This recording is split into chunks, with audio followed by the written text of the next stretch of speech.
See the little TV right here. Good morning. I'm going to call TBID to order. We are short with our chairman and our co-chair today. Both are out sick. So first thing we do is establish a quorum. We do have 5 members here today. And as a group, you will have to vote on who is going to run the meeting today. So if one of you wants to make a recommendation, and then all of you will vote on that.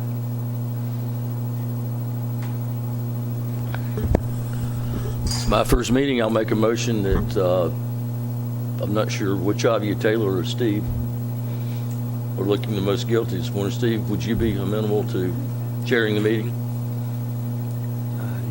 Totally unprepared for that, but I'll give it a shot. Okay. Okay, then I second that motion that Stephen chair the meeting. All those in favor, right? Aye. Aye.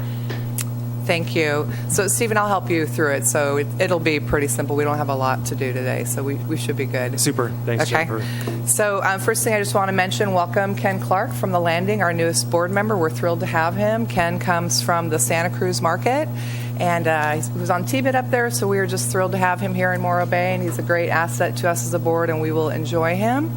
And I also have to my left Shannon McAllister, who is my marketing coordinator. I've asked her to come sit in because most likely February meeting I will not be here, so she will be running the meeting. So be nice to her.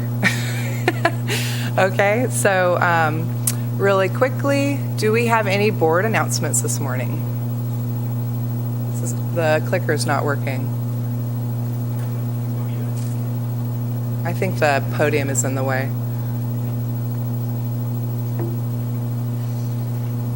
Hold, please. City manager has to help me figure out the... Okay, fine. Okay.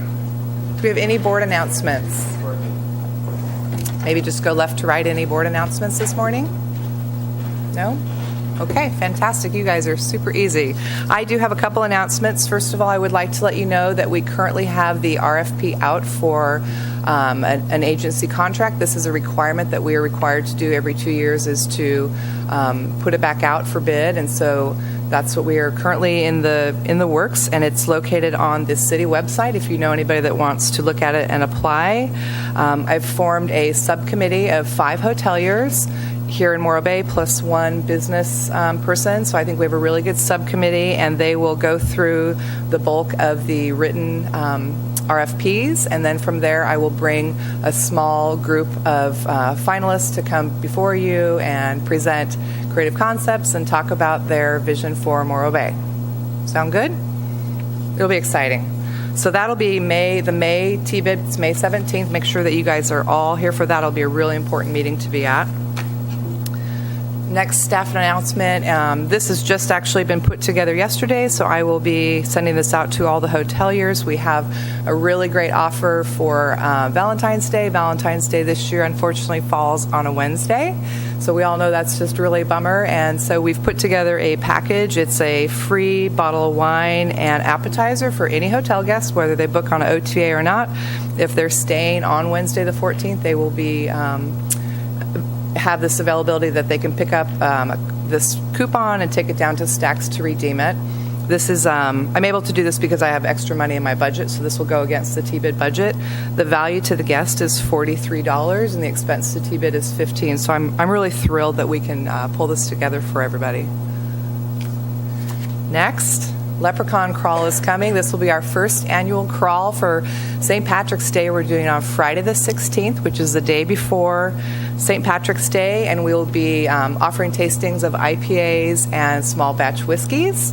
And the requirement is that you need to dress up as a leprechaun or your favorite St. Patrick's, look. I'm estimating that we'll have over 650 crawlers based on what we did for the Santa Crawl. So really great numbers, and most importantly is that there's zero cost to this from TBID. So it's a really, really great opportunity to get people in town on a Friday night.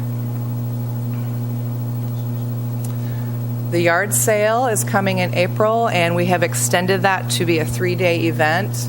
Last year they did what they called a pre-day on Friday, and some people showed, and it did really well, and so they've agreed to do this as a 3-day event. So we will see room bookings starting on Thursday night this year versus usually Friday. So that that'll be a really good addition.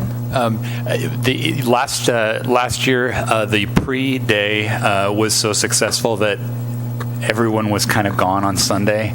Really, like there wasn't all that much going on, so it just might be food for thought moving forward, whether it's this year or beyond, to have something keep people here beyond Saturday afternoon. And the Chamber has come on board. They've done an MOU with Morro Bay Beautiful, and they're putting together a Sunday package exactly for that reason, Sean, and it'll be basically a sidewalk sale for all the retailers in Morro Bay. So I think they're on that, and they're trying to resolve that. But for me, it's about midweek booking, so getting that Thursday booking I'm really thrilled about. Last announcement for me is Kite Festival. I'm sure you remember part of the grant that you offered for Kite Festival was an event planner, so we have hired an event planner, and we've started meeting with the people that founded the Kite Festival, and we're going to grow that this year to be a 2.5-day event, so it'll start Friday afternoon. And one of the things that we're going to add that has not been done is we're going to add a bay event. So it's always been on the beach. You've got to go out to the rock and be on the beach to see what's going on, and we're going to add a component that's in the bay, so you'll see kite surfing, and we're hoping to get a little regatta from the junior sailors out there, so we'll have some fun stuff going on in the bay to help increase that event. Isn't that fun? That's all my staff announcements. Any Super. questions? Any questions? Good stuff. Thank you, Jennifer. And You're I'm glad I welcome. made it this morning. It was raining too hard for me to leave last night, so I actually drove 2.5 hours this morning to get here. Oh, goodness. So I'm glad I did. We have a quorum. Do we have any public comment regarding the items on the agenda this morning?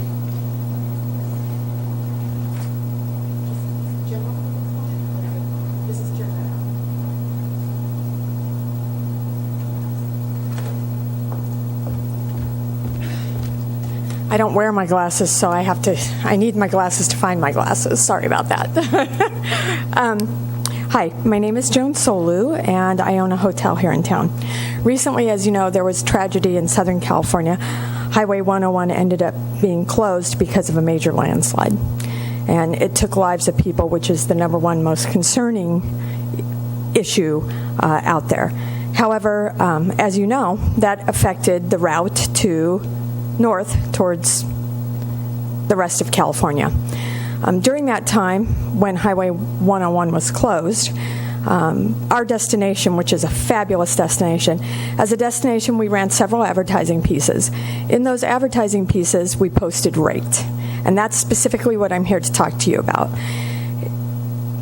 The destination should never, ever, ever, never, ever, ever, ever, ever post rate. And why is that important? Because once an advertised rate is out there, there's an expectation level by the consumer that all rates will meet that. And then what happens? So I'm going to ask you this question as a hotelier, if you work your front desk. When the guest walks in and they say to you, how much is the room tonight? And you say, yes, I have a room tonight, and the room is $179. Usually what they'll say is, what? What's the next sentence that comes out of their mouth? Do you offer a AAA or AARP rate?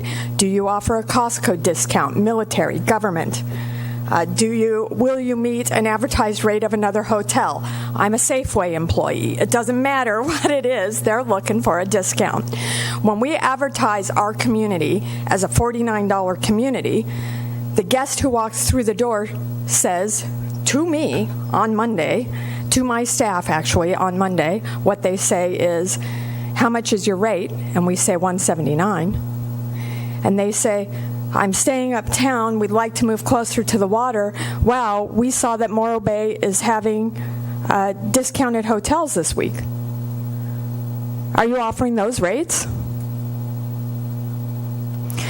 When we post any rate, the expectation level of the consumer is to have a $25 reduction off that rate on the low end and only about a $50 threshold on the high end. So if we're offering a $50 rate on the high end, what we're selling our town for is $100. We're undervaluing our community. I urge you to bring this back as an agenda item and set a policy that our destination marketing staff will never, ever, ever, ever, ever, ever post rate. Thank you. Super, thank you, Joan. Any other public comment? Going once. Consent agenda. Do we need approval of this, Jennifer? Yes. And if there's anything that you would like to move onto the normal agenda, we can do that. You'll notice I've got the marketing overview in the consent. I usually don't do that. I did that this month because we have so many presentations. I figured it'd be best to just put that on consent this month. Super. So do we need a motion?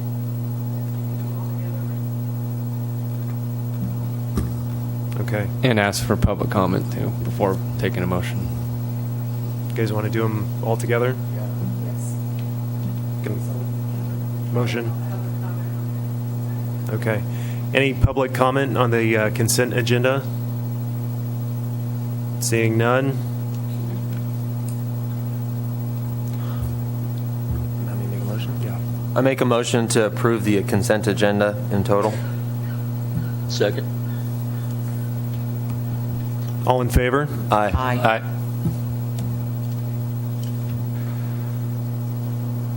Okay. Next, approve the December 21st Tourism Business Board meeting minutes. No. No, that was A1 and 2. We're going to go to B1, Stephen, which is the TOT. Okay. Thank you. I told you I was unprepared. That's okay. November 2017 transient occupancy tax report year over year. Jennifer? Sure, I'll go through the infographic that we have on that for you. Our occupancy was flat for November. ADR was slightly down. It was $107 versus $110 last year. We had quite a bit going on in town. We had the kids' passport, plus we had the tall ships. Well, one tall ship, but it did not arrive until the day after Thanksgiving, so that doesn't give too much help. And of course, Highway 1 is still closed, which we're seeing that reeling from that. I did see the first round of STAR numbers for December, and we are trending up. Looks close to 5%, so I'm looking forward to see those final numbers for December. Thank you, Jennifer. And remind me, the estimate for opening Highway 1 is late summer? Is that Correct. Correct. Okay. Next would be public comment.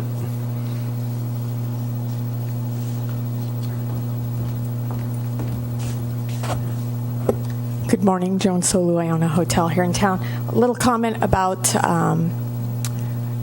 TOT year over year. We've had, obviously, if you're owning or operating a hotel or any lodging institution, you know that January is going to be a tough month, Jennifer. And I know with the advertising that we were doing, that I was just talking to you about, what we were doing was looking to drive business back to Morro Bay. But you can't create demand with rate. You create demand by creating people wanting to come here. In order to get that ADR up and those occupancy numbers up, we need to create demand and look for opportunities. And one of those opportunities Stephen just mentioned is that Highway 1 is opening back up. All roads are open to Morro Bay. And even when there's a road closure, that's an opportunity for us to look in other directions. Road closure in the south means that it's an opportunity for us to say to Northern California, hey guys, there's a straight shot to Morro Bay. It's easy. There's no traffic and half the crowds. So in terms of where we're at, we're losing market share right now to Paso and Pismo. Where you're seeing increases in rate, what you're seeing there is increases in costs, and that's being passed on to the consumer. When we lose rate or lose occupancy, we're actually losing revenue. So those numbers need to virtually mirror each other in terms of percentage climb. We are going to struggle this summer, and Jennifer and I had a great conversation about how 200 new hotel rooms are being added on the beach in Pismo Beach. And we are going to struggle with that. We need to have really some dynamic focus on opportunity to get that rate and that revenue up and those occupancy percentages up. before summer when we're compressed so hard that there's no place to go because we're not growing hotel rooms this summer. Pismo is going to have a place to grow because they're growing 200 hotel rooms. Their summer growth, once those hotel rooms, will be huge. Our summer growth will be stagnant. So because this town runs at about 95% occupancy during summer, how can we create pressure in the opportunity months to grow that for this community? Because this economy that we do here, tourism economy, the fishermen depend on it because all those folks come in and eat all the local fish. It's a big deal. So we've got to look at our opportunity months and really focus on those. I'd love to see that. Thanks for all your efforts and what you do.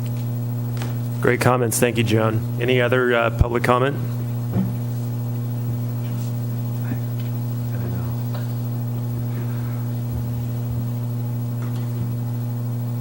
So that's just receive and file. So going on to the next item, which would be presentation of the grant and sponsorship awardees. Looks like number one, we have Concerts on the Bay. Scott Andrews. So board, as we go through these, they're each going to talk for 5 minutes, and then you have up to 5 minutes to ask them questions. I really want to stay tight on this timeline because we have a lot of presentations today, okay? How many approximately do we have? So for this, there is 6. So I'll watch the time for you guys. What's the time limit? They're going to present for 5 minutes and then 5 minutes questions. So use the thumb drive on this. Jenny? Yep. Yep. Yeah.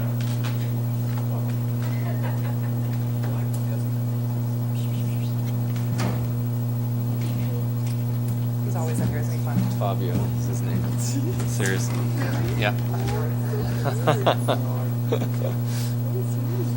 he has a brother or sister, black cat. Oh, I saw They that come one. in too.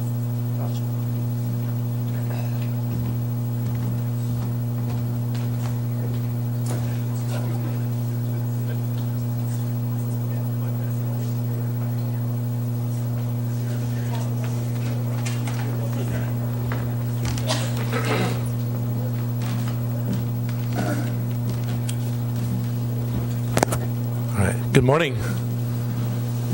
It's good to see you all. I'm Scott Andrews, the founder and executive director of the Slow Jazz Festival. And we had done a fall fest. My vision when I did Jazz Fest is why not do something to get us more year-round, and also creating events to help replace. The original concept was to help replace Savor the Central Coast with something. And so we did a fall fest in 2016, and Jeannie heard about it and said, we ought to do something like that in Morro Bay. So we did this event this last year. I want to thank you for your support. It meant a lot to us. And so this is the presentation just to follow up on what it's all about. We're all about celebrating life through music and great events and benefiting the culture and community of each city that we do events in, especially Morro Bay for the Fall Fest. How do I get this higher, Jenny? Is there a...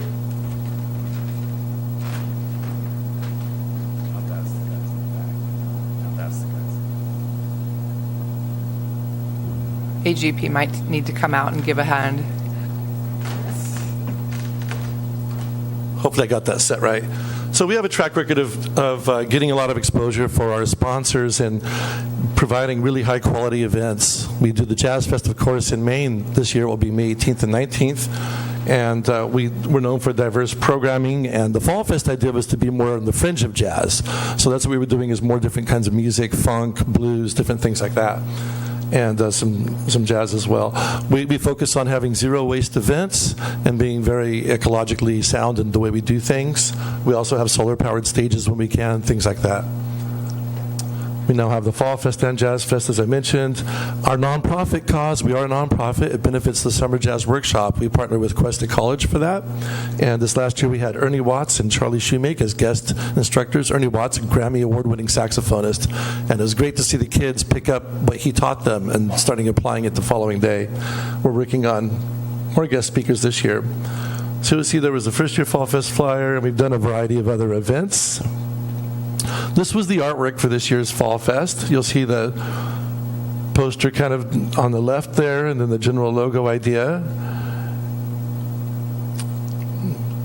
And these are some photos from the Fall Fest. So there's Rick Esther in the first show. You'll see a Morro Bay banner there behind him, as well as our banners. You'll also notice on the postcard that Discover Morro Bay was the top logo for the event, the Morro Bay logo.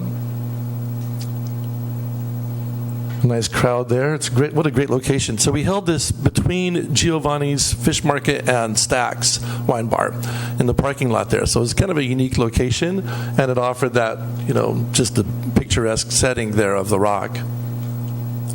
And you'll see we had a VIP meet and greet. The idea was to have VIP tables in the front and then general seating behind that. And people, of course, did a lot of dancing for the shows, which was a lot of fun. So the VIP seating was a success. There's one of our trombone players with Orgone, the second show. First show was blues, second show was funk. And there you'll see Orgone there. And we also had Jungle Fire. You'll also see your logo on the banner on the stage as well. So we had the Morro Bay logo behind it on the stage. We did over 10,000 postcards. I distributed them up and down the state of California, put them in hotels all throughout our county. There's a lot of postcards that were distributed for this, as well as posters. That was the final show in Atascadero. That show was a sold-out show with Coco Montoya. And we found that there was a huge line for the meet and greet for him, and the VIP tables were popular there too. For the Morro Bay shows, let me get this set.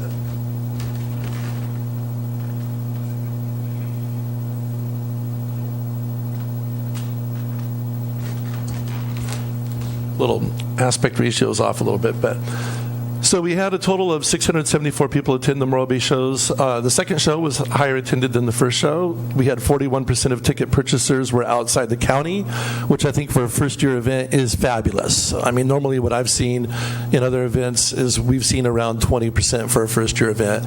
So to hit that double, I think it mattered that Morro Bay spent money marketing the event as well, and so all of that matters in a big way. We saw a strong Valley presence for the first show and a strong Southern California presence for the second show. Overall, the series was a success. Overall, the attendance was almost 1,200 people, and we had 31% of purchasers out of county overall. So you'll see Morro Bay had the highest success as far as getting tourism to the shows, which I think was a good sign. On publicity, we had your logo on. I talked about the postcards, over 500 posters in the TV ad. There was press releases, of course, name mentioned from the stage. We had an extensive social media campaign, ads in the New Times, Monterey Weekly, Tolosa Press, and all of those featured your ad there, as you'll see on our artwork. Of course, we want to grow the Fall Fest, and so we offer you a lot of benefits to continue that. And I'll include those in our presentation. I want to move past just for the sake of time now. The whole idea is to get your name involved. And Scott, you're at your 5 minutes, so why don't we let the board go ahead and ask you questions? Yeah, let's do that. Okay. Super. Thank you, Scott. Board, any questions? Do we know the effect on any of the hotels in town and the business that we received? So our first year on this, as far as a sponsorship, when we originally presented it to the board, was we were expecting to sell 300 tickets per show. That was what our goal was.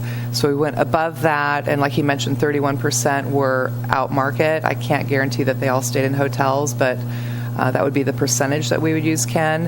And we also did a push with free tickets for hotel guests, which I think helped increase that as well. I remember.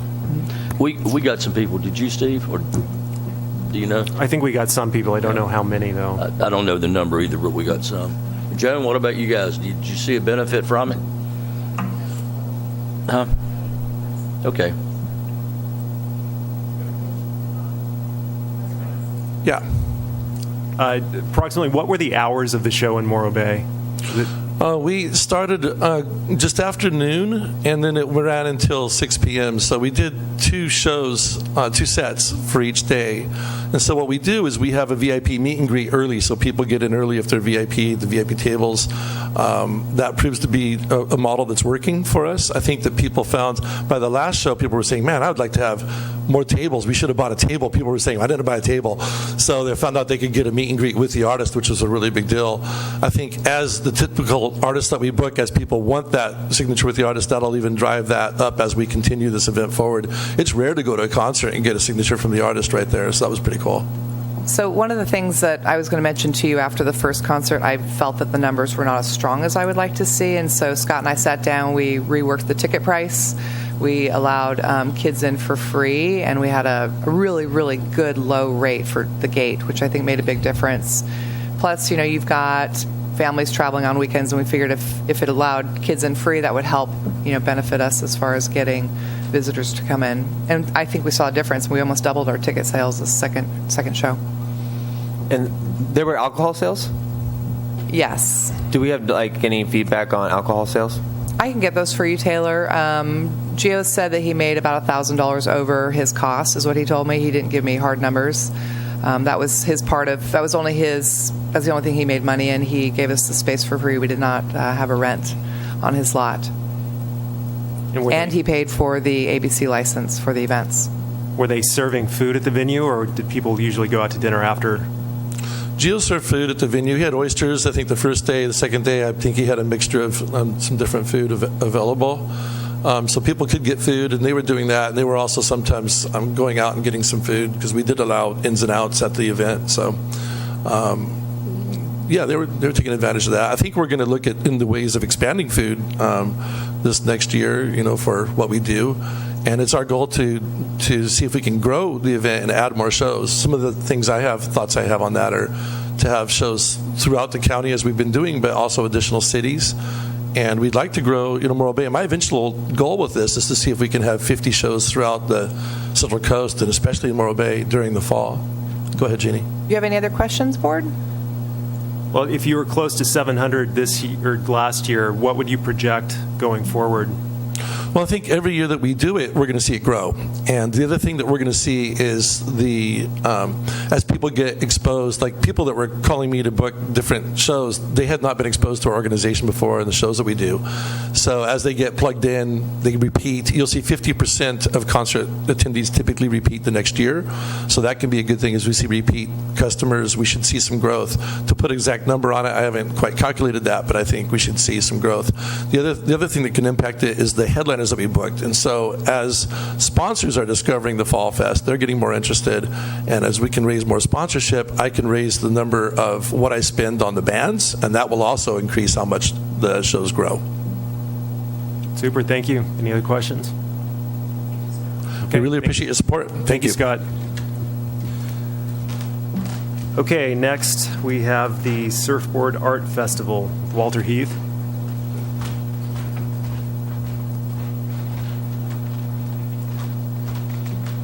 Good morning, Walter Heath, Morro Bay resident and the coordinator of the Morro Bay Surfboard Art Festival and the president of Morro Bay in Bloom for that derives the benefit from the Morro Bay Surfboard Art Festival. First thing, I want to thank the board for incentivizing the event so that we could go to wineries throughout San Luis Obispo County and encourage them to become sponsors and basically subsidizing their sponsorship so that we can expand the event and create the opportunity for some marketing and some wine tourism from Morro Bay to the wineries in San Luis Obispo County. We tended to focus on the wineries along Highway 46. We did have wineries throughout the county, but we did tend to want to connect the dots between the wineries along the North Coast and the North Coast Wine Trail, those wineries in Cayucas and Cambria, and then across West 46 out to Tin City. And we kind of connected the dots out to because Tin City has become a very popular location. But we did have some wineries in the southern part of the county, and it was great to be able to loop them in, to kind of bring them in, and they saw some increased foot traffic, at their places around the idea of the Surfboard Art Festival. So thank you for the opportunity to do that. We were I don't know if you're familiar with this, how many of you are new, but basically for every winery that I signed up, basically we had $200. We were given $200 for promotion on the morrobay.org website. The money had to be used for marketing on the morrobay.org website, and we had to measure the click-throughs on our Facebook ads if we used Facebook, and And so, up to a certain amount. I think it was up to $5,000, and we got up to $4,600, so that was 23 wineries, which is great. We can then go back to those wineries and have them become, regular sponsors, as the sponsors in Morro Bay are. The sponsors in Morro Bay pay $250, which works out to about $4 a day across the 60-day exhibit, to have a piece of surfboard art in their place of business and then to appear on the map, so that when people come to town and want to see the surfboard art, foot traffic is driven to those Morro Bay businesses, and they pay $250 basically for the privilege of being on the map. So now we can go back to those wineries in San Luis Obispo County and say, was the event good enough for you? Did it work well enough for you that you would be willing to do a sponsorship? And so that's a huge opportunity. I appreciate the opportunity to go and sell that promotional opportunity to the wineries, and I felt that it worked out very well. Secondly, here, our event is a little bit different. It's a 60-day exhibit. It starts on the Saturday of Harbor Fest, and it ends on the Lighted Boat Parade Day. And so what we're doing is, going back to what was said earlier, we're driving that ADR, that average daily rate, because basically we're promoting that there's a lot going on in Morro Bay, and our event appeals to folks who are interested in art, who are interested in surfboards. It's a natural tie-in to our surf culture, but it's very difficult to directly measure what the occupancy is, how many rooms we've booked. So we chose to advertise almost exclusively on Facebook. We took one small quarter-page ad in the Bay News, but we basically spent $4,600 on Facebook, and we promoted the morrobay.org booking site in every ad. The ads were targeted to the valley, from Sacramento to Sacramento to the north, Bakersfield to the south, the San Francisco Bay Area market, San Jose, the Los Angeles market, naturally, the Orange County market, San Diego market. And so we targeted our ads there. And then we received a report from Facebook on the measurable number of click-throughs that went to the hotel booking site.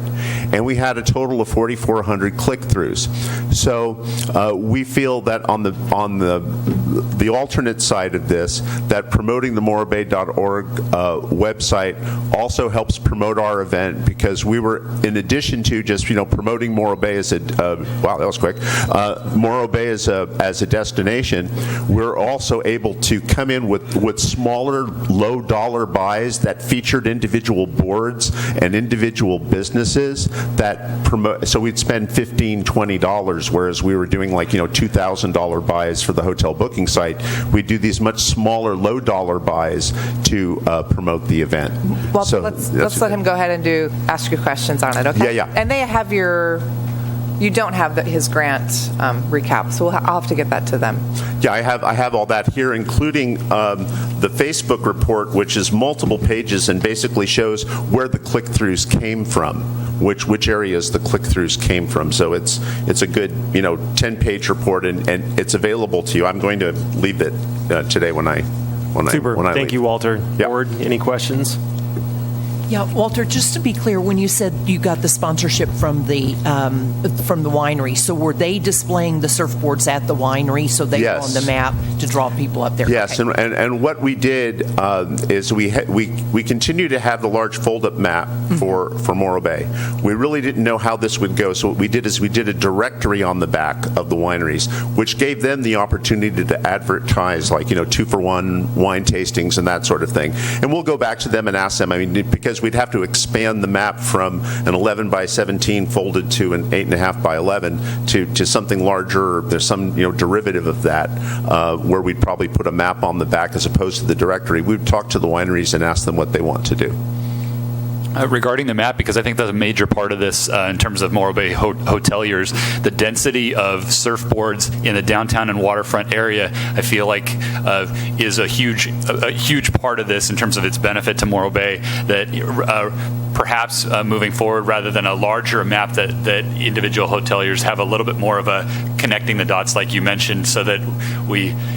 Just selfishly for Morro Bay, we scale it back from the wineries who are an integral part of this, but more towards like a Santa crawl or leprechaun crawl type 60-day event that benefits everyone who comes in here to a hotel that is looking for something to do for an hour and a half.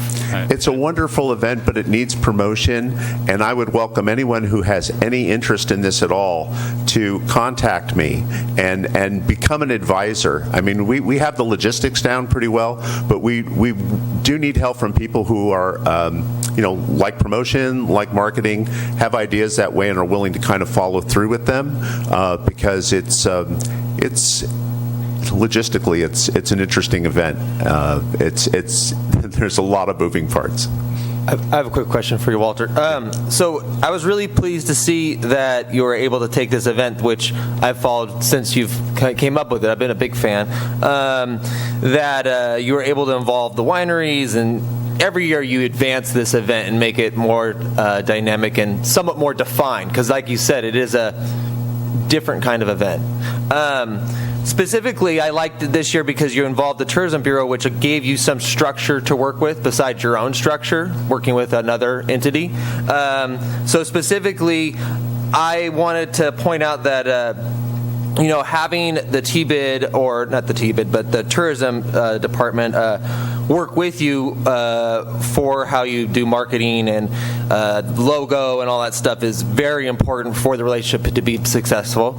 And then the reporting, I had specifically wanted to know as far as the expenses, because I was following that myself. I did some reading of your emails and stuff like that, and your Facebook report that you have, that has the expenses reported on it, because I think that's real important to see how the marketing worked for you, because it's $4,600 of money that we're responsible for, I guess. And I would like to see this move forward so that next year when we bring this to us, that we can educatedly choose to support it, I would hope, right? Thanks for bringing that up. For us, the final day, the day of the art sale, is crucial, and the Inn at Morro Bay was very generous about letting us use the inn, and we felt that, having it on the day of the Lighted Boat Parade and promoting it heavily, we could get more people into town during the day. They all kind of pile in at 5, 6 o'clock at night for the Lighted Boat Parade, but we're losing out on the opportunity of sales tax revenue during the day, and unfortunately that just didn't happen, and we did very poorly in terms of the art sales as a result, and I'm disappointed about that. But so I asked others around town, how was the day for you? I mean, we lit the Christmas tree that day, and I talked to restaurants, and it just did not happen. So I don't know what the answer is there. Some of my favorite restaurants, we have the regular rotation. We're at a different place every day. They all said it was empty. Their places were empty. So something needs to be done, I feel, to promote the Lighted Boat Parade day and have something going on, and maybe that's an opportunity to have some music or some kind of a draw that will get people, instead of that crunch at 5 o'clock where everybody's driving around Morro Bay looking for a parking Walter, place. One thing I wanted to follow up on with what I was saying, which I think you're responding to, is working with Jennifer and her department is so important for us to be able to sponsor your event. Yeah. And turning in all the documentation that's requested and following the structure that they present to you is so important, because you have such a dynamic event and it's so new every year that it's very important that we work with the structure. And I wanted to make that very clear, especially for my support in the future. Oh, yeah, you bet. And, we've complied with everything. We've got our report here. I think the deadline was, January 31st. I think you'll find the Facebook detail report is thorough and a good one. And, apart from that, I do have one suggestion. I do think it would be helpful if a 3x5 card were printed with all of the events for the year, that could be given to the hoteliers, and so that's attached to the bill when folks leave. I know a lot, or even when they check in is probably better, because a lot of people, just kind of let the credit card ride. But when they come in, just a little checkoff thing. What brings you here? What's the event? And a line for other, because that would help us measure. We really have no way to measure what the impact is in terms of rooms, other than someone, when they check into a hotel, say, hey, I'm here for the Surfboard Art Festival, and then we would have that, and it's probably an investment of $60 to get a bunch of I have a question, 3x5 Walter. print cards. So, you're talking about the lighted boat parade. You said it was empty. Are you talking about Friday night or No, Saturday I'm talking night? about Saturday day. We had our art sale Saturday day from 9 a.m. to 4 p.m. And it was dead. Even with the inn there and the folks, staying at the inn supposedly for the lighted boat parade. It was. Board, do you have any other questions? Any other questions, board? Real quick, I know time's tight. Would a more central location for the sale be beneficial rather than all the way at the south end? It just depends. We've been tinkering with the format quite a bit. I mean, we started out with an auction, and we've moved to the sale because out of consideration for the artists. I mean, the artists are our partners. They benefit with this equally with us.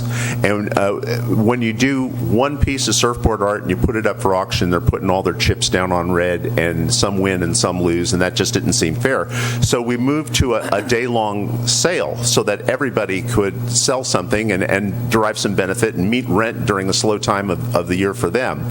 So what we did is we went to a situation where we featured a board every half hour and auctioned that, but there were times when there weren't two people in the room. So, I mean, it was really a problem. So I think what we're going to do is we're going to go to a hybrid format where we have the sale, and then maybe from we invited the wineries in to pour, and then from 3:30 to 5, we'll auction all the boards during that 90-minute period. Thank you. Yeah. Okay. Thank you, Walter. We appreciate it. Please try and keep your presentation to 5 minutes so we can have enough time for everyone here.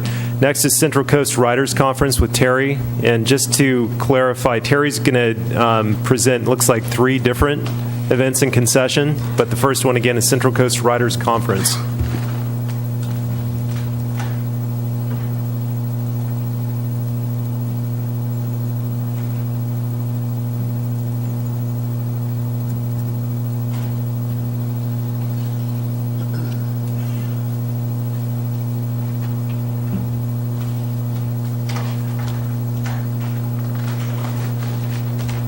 Did it work? There we are. Hello. I promise to talk fast. So the Central Coast Writers Conference this year was September 28th through October 1st. This was the first year that Morro Bay was our official lodging sponsor, and it worked out fabulous. So the Writers Conference is at Cuesta College, and it was our 34th year.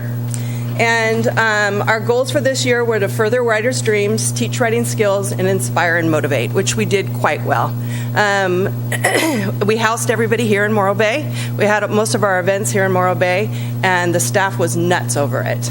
We had 260 attendees, which is up 100 from last year. Faculty was 34, and volunteers were 68. All of them were housed in Morro Bay, even me.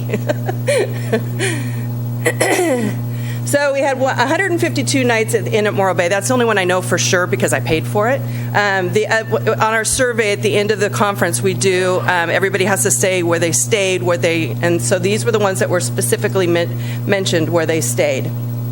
There was a lot of Airbnb, a lot of people in RV parks, because people that lived up in North County brought their RVs down and stayed down here, because the conference goes for 3 days. It's pretty busy from 9 to 9 for the whole 3 days, so the writers really don't have an opportunity to go home. But they loved it here. We had sunshine every single day. I had trouble getting people to class on time because there was no fog here. So one of the things that we do is everybody gets a goodie bag when they check into the conference, and one of my advisory committee went around and got little coupons to different things in Morro Bay. We had over $200 worth of Morro Bay coupons. And then on Sunday is the one day that we have free, and so we have unorganized kind of getting together. So at this point, we've spent 3 days together. Everybody knows everybody. They've made friends, and so people went out and just a lot of people. We had one of the guys that was our driver, who's a Morro Bay resident, who's actually Marx Brothers' son or grandson. And so he took, we have these great big vans, and he kept taking everybody to see the otters. He had, it was his secret thing, and everybody believed that he was controlling the otters, which was kind of awesome. So everybody was still talking about the sea otters. A lot of people did the SUP rental. We did boat rentals. They just strolled the waterfront. We did wine tasting, restaurants, shopping, golf, and we did lots of brunching and lots of food around here. It was nice because 90% of our staff are Hollywood, and they're big Hollywood writers, and so it's real important to give them really nice meals. They over half of the staff came in 2 days early and just made a vacation of it, so they paid for their first 2 nights at the Inn of Morro Bay and then stayed through the conference. And so I had to take them out to dinner every night, and it's nice to have so many wonderful restaurants that treated us well and treated them like they were used to being treated. So some of the events we had this year, we had the keynote with Tom Schulman. He was the man who wrote Dead Poets Society, won an Academy Award for it. So he was our opening keynote. We had another keynote with Mary Loverty. She was one of Oprah's most frequent person to go on the show. She's all about being brave and getting out there. So we have somebody that comes in and talk to the writers in the very beginning in the morning, because writers by nature are kind of introverts, so we get them out of their shell by having someone jump up on them. We also had the Burn the Bully healing event. Jay Asher was one of our presenters. He wrote the 13 Reasons Why, which is a big Netflix hit now. So we had an effigy, and everybody wrote the name of a bully on it, and we put it in there and lit it on fire. It was quite spectacular. And then we had official huggers outside to do that. And then we had the Moth-inspired event at Morro Bay, and that's a live show where everybody had to get up and give a talk that was true, that without cards, and just kind of like karaoke for storytellers. I went first. Everybody was terrified, but once we all got into it, then I had to shut the door and throw them out at 10 o'clock. We had 75 different classes for every kind of writers. We do marketing, publishing, editing, brand new writers, screenwriting, nonfiction, poetry. We have a little bit for everybody. And then our very last keynote was Gene Steele on how to be happy, because writers tend to be a little morose. And then the closing keynote was George Saunders. George Saunders just is one of our biggest and most brightest stars in the writing community. He was at Cal Poly. So we actually it was Cuesta, it was and Cal Poly and SLO International Film Festival all came together to make this work. And of course, Morro Bay. So these are all of our sponsors. We had some really great help. Morro Bay was already. Okay, so there's all the sponsors. Super. Because we try to keep this, we give a lot of free stuff. All the teens come for free. The teachers come for free. We have scholarships for people that are sick, and they get to come for free because we feel that writing heals people. And anybody who goes to Cuesta can come. That's our famous faculty. There's the media. We spent $8,039 in hard marketing dollars, and then all the public relations and stuff. There's all our Facebook. We're going to have to cut you off. I'm so sorry, Terry. That's okay. Thank you, Terry. We're going to take questions now. Taylor, the only thing I was going to mention, Board, that Terry didn't mention is these room nights were mainly midweek. The event started midweek, which is helpful. Super. Yeah. Questions? So, Terry, what do you attribute? That was a huge jump, 100 plus, have an additional 100 people this year. So what do you attribute? Is this the first year you've worked No, this is my third year. Okay. And so what do you attribute that to? This is my fourth year. Was it because of Morro Bay? No. I think, I honestly do, because here's what happened. Several of my staff booked conferences within at Morro Bay afterwards. So the Inn at Morro Bay has gotten 3 more of writing type of conferences from it. We were housed in Pismo before, and Pismo, while beautiful and awesome, because I chose Pismo because I lived there, they didn't embrace us. And here they embraced us. And the staff felt it. Like one of my staff, he's one of the biggest writers in the world, fell in love with that Aloha t-shirt shop. and he bought like 7 or 8 of them there, and he just can't stop talking about it. So they've just felt like they were like it was a village. The whole point of the conference is to try to make everybody become this little village, and here they found it. Terry, obviously there's a strong relationship with the Inn at Morro Bay. Of the 5 or 6 other hotels that you mentioned, was that just kind of a random sampling of where? That's where they specifically told me they stay. So on our website, we have the link to Morro Bay lodging, and so we have everything from the where the staff is staying, but that was sold out almost immediately, and then we have all the other places to stay. So some of the writers are coming in, they're real budget. So there are like 4 writers in one room at a $60 price point. So we had a little bit of everything there. Any idea how we can maybe spread around those hotel rooms to the other properties of the plus or minus 400 people that either attended or worked at the event?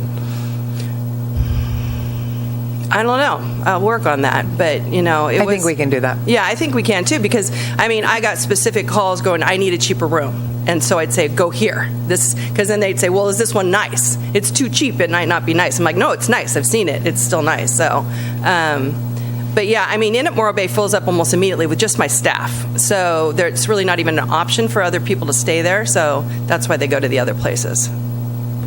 Any other questions, board? Okay. I have a question. I want to know if you're bringing it back to Morro Bay next year. Yes.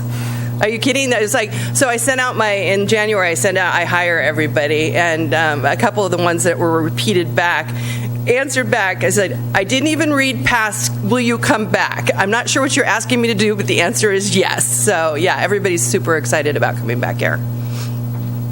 Super, thank you, Terry, and I believe you're going to go on to the lighted boat parade.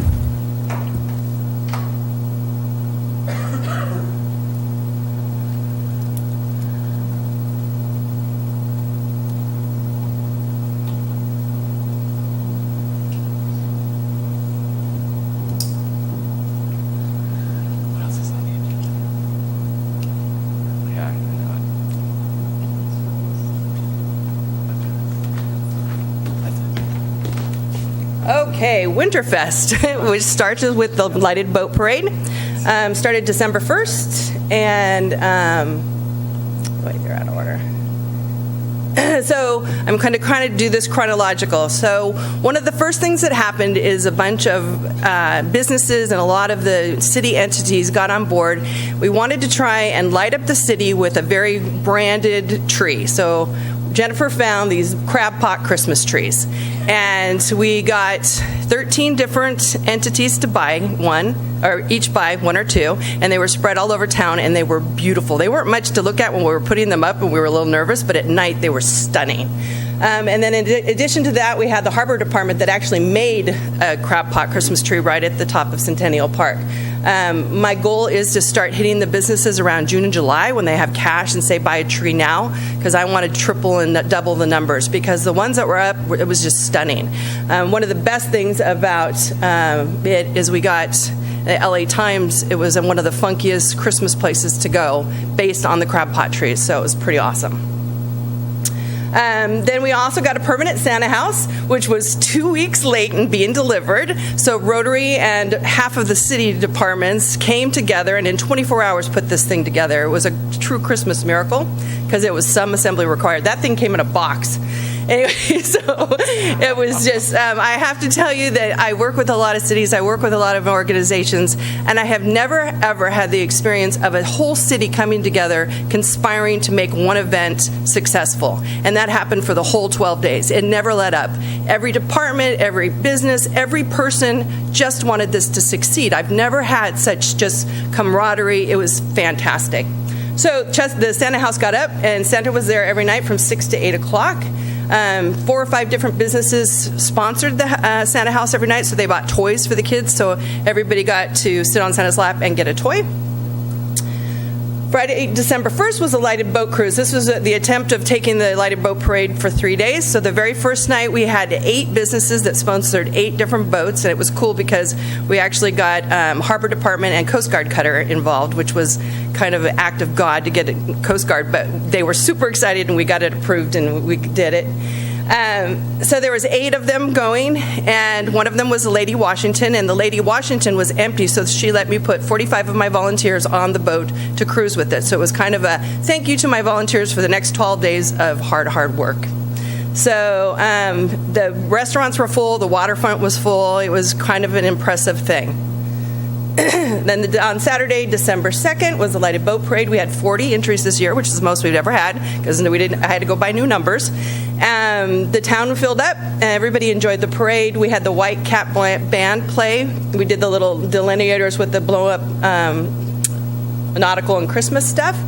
And there was kettle corn and hot cocoa and cookies. The police department came and made sure that nobody got ran over, because there was the Santa house on one side of the street and the Lighted Boat Parade on the other. And the winners received cash prizes, and all participants got a goodie bag of about $20 worth of coupons and stuff. So on Sunday, December 3rd, was the first ever paddle parade at Tylands Park. We had 24 entries, which was pretty amazing for a first-time show. There was the rec department and the Morro Bay High School girls polo team helped with the day. We had paper boat building up on the shore, and cookies and cocoa, and that was cocoa. There was a lot of cocoa for December. And then on Friday, December 8th, we had our first ever Santa Crawl, which hopefully you all saw. It was pretty visually impressive. 455 people dressed up like Santa and crawled the streets. They did 23 different businesses, and they were filling out a passport, so there was no incidences of anybody being out of hand because they were running. It was literally a running game.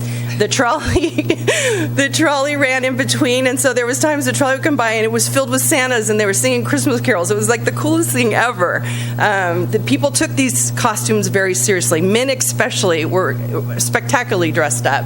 That was right when the refugees started coming from the Montecito fire, so we gave them, if anybody was a refugee, we gave them a free Santa hat, and we let them crawl for free. So a lot of people were pretty excited to be able to do that, because they left with the clothes on their back. But it was super successful and super fun, and one couple won the $1,000 staycation. On December 9th was the gingerbread house competition at the Morro Bay. We had the Morro Bay High School choir came and sang, which was very cool. That one house just completely imploded overnight, so it was kind of sad, but they were trying to work on it. This little one right here is the swell with the rock, and the house was quite impressive. It was done by a little family here, and they won first place. And the first place that they won was to get to go on the battle cruise the next day, so they were super excited about that. And then on December 10th, we had the snow play at Tidelands Park. We had 1,430 people sign up for that. I called Carla, who was going to do the cookies, and I said, how many cookies were you going to make? She said, about 3 dozen. I'm like, we're going to need a little bit more. So Rec Department, 4-H Club, and Carla got together, and they made 1,400 cookies. So we had 30 of the Elf on the Shelf entries, which were kind of funny, and then the kids got to do the cookies, and then we had 2 different things of snow, one that was on a hill and one that was for under 6 over there. And the snow was donated by the Morro Bay Fish Company, and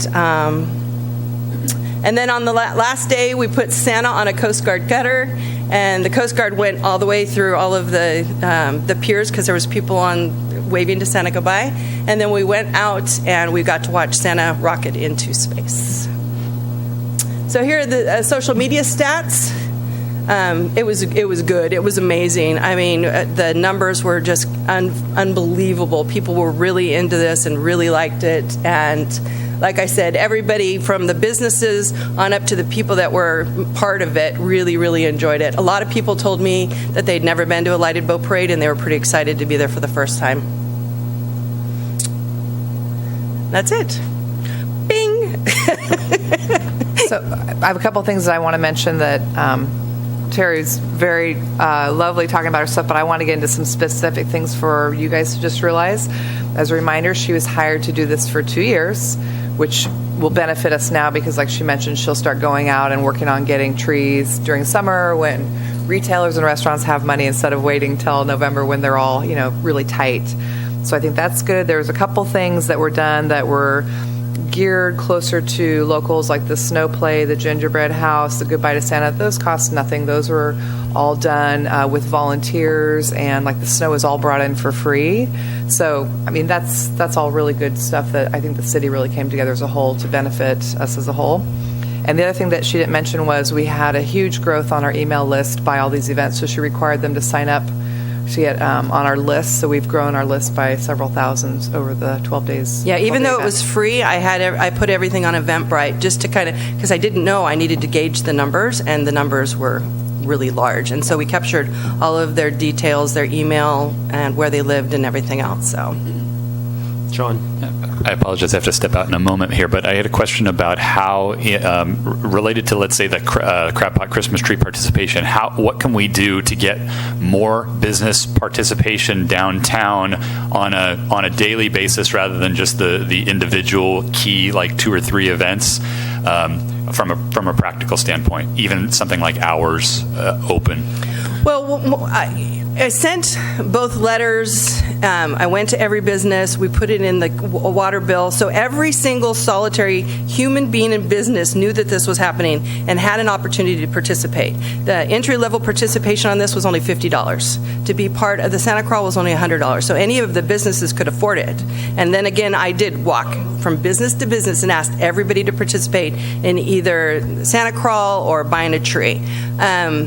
There was a lot of what used to happen that came out from that. And I think that now that we've showed that this works and that we followed through, I think next year I'm going to have a much easier time signing up people downtown. And I think part of it is gaining their trust. So since this event, I've had literally several retailers come into my office and say next year they'll be involved. Yeah. Terry, any idea of locals versus tourists attending the event?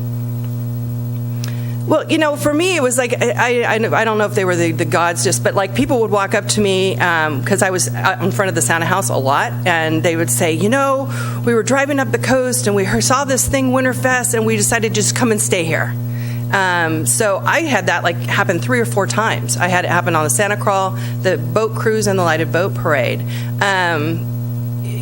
You know, there was no way of counting any of them except for the Santa Crawl, because in the Santa Crawl we have specific where the town they came from, and most of them were from out of town. My office does actively call the hotels, Stephen, for larger events like the lighted boat parade. We actively start calling the week before and see how their numbers are going, and we try to do that up until usually the day before the event, and then we're just too busy to do, you know, that last day of the event. We did not do it on the Santa Crawl, which I wish we had, and we will next year. But the numbers were good for lighted boat parade, and I can get all those room numbers to you. Is it mostly locals attending, would you say? For Winterfest as a whole? Correct. I would. Not all the time, no. So, like I said, I think there was some local events. Remember, this was grant funds, it is general fund money, so it does have to also benefit the community. And I think it was a good balance by extending the lighted boat parade into a 3-day event. We definitely gained rooms from that. The Santa Crawl, I was not expecting it to be that popular, but we definitely gained rooms from that. And then the tall ships, I'll go through their grant review in a minute, but they've got very specific numbers. They did a good audit afterwards, and so I'll go through those numbers with you as well. Super. Yeah. Any other questions? Well, thank you, Terry, for all your energy. You're welcome. We appreciate it.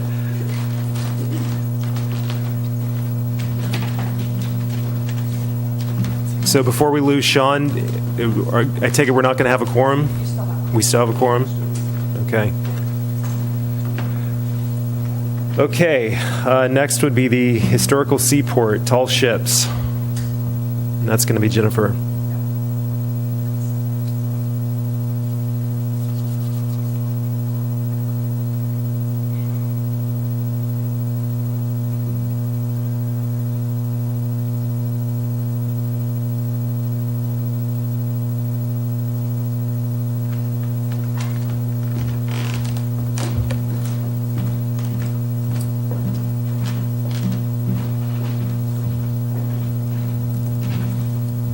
Okay, I'm going to go over this since they are in the state of Washington. I didn't make them come down for this.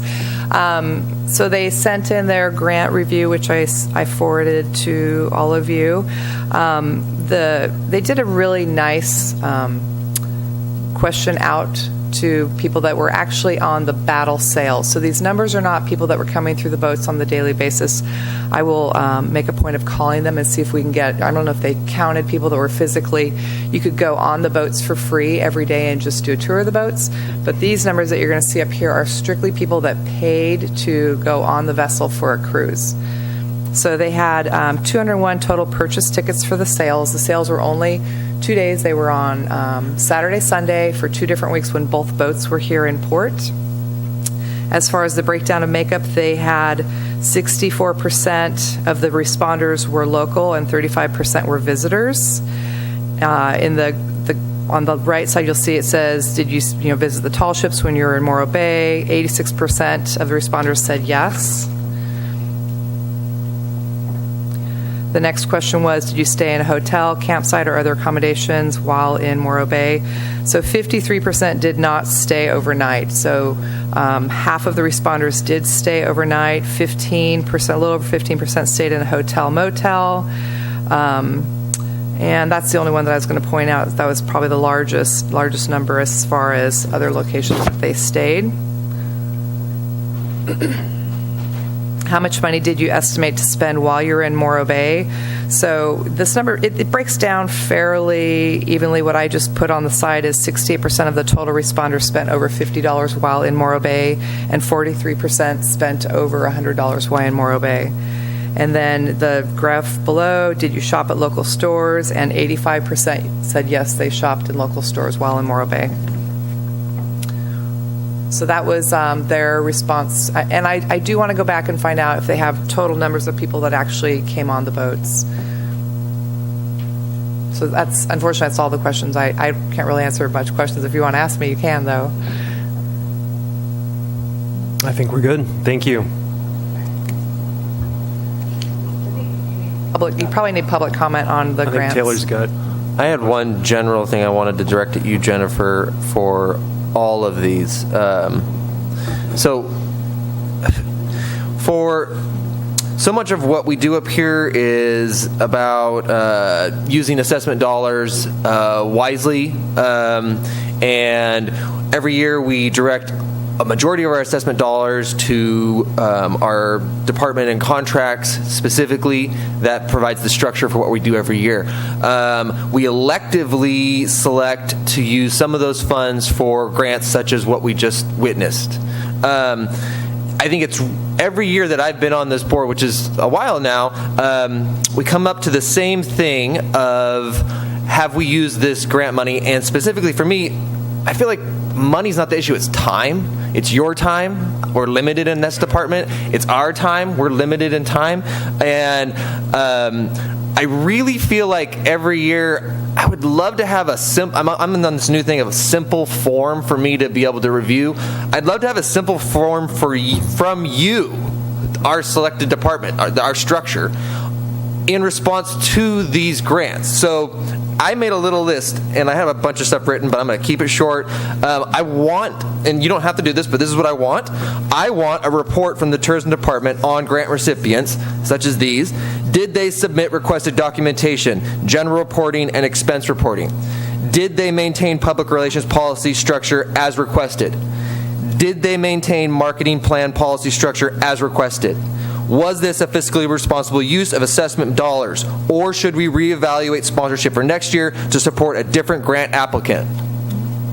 Really simple. Yep. You're the one that is the boss from my point of view. I'm looking at you to tell me what's going on, not them. They're elected. You're my structure. So I'm going to choose you. What you say is what I want to hear. Thank you for the report. Now, Jennifer, tell me what the business is. Thank you. I'd be glad to do that, Taylor. Okay, thank you. Any other public comment? Joan? Thank you. I don't even have to say my name. Stephen knows it. Thank you. So, Joan Solu. I'm a resident of Morro Bay. I do want to say thank you to not only these 5 events who presented here today, but to the other folks who do things, the bicycle parade and, if we go back to an Easter egg roll, the Easter egg roll, and all the things that happen throughout the year, small music events and everything else, especially all the nonprofits who do this, that's born on the backs mostly of volunteers here in this community. And it's my experience after living here 20 years that's about 300 people who do all of that. And they just circulate into these pods and groups. These faces that you're seeing here, you'll likely see presenting something else somewhere else. So as a resident and a business owner over the 20 years, I've seen pretty much those same 300 faces, and I am really grateful to those folks. Regarding the $90,000 that was spent here and are you getting value out of it, I think that these programs, some of them are really great. They have great teeth. A good example of that, I had a great discussion with Jennifer about Winterfest. I think that it has great teeth to not only provide sales tax revenue, pressure on the total economy, but also to provide that pressure on hotel rooms.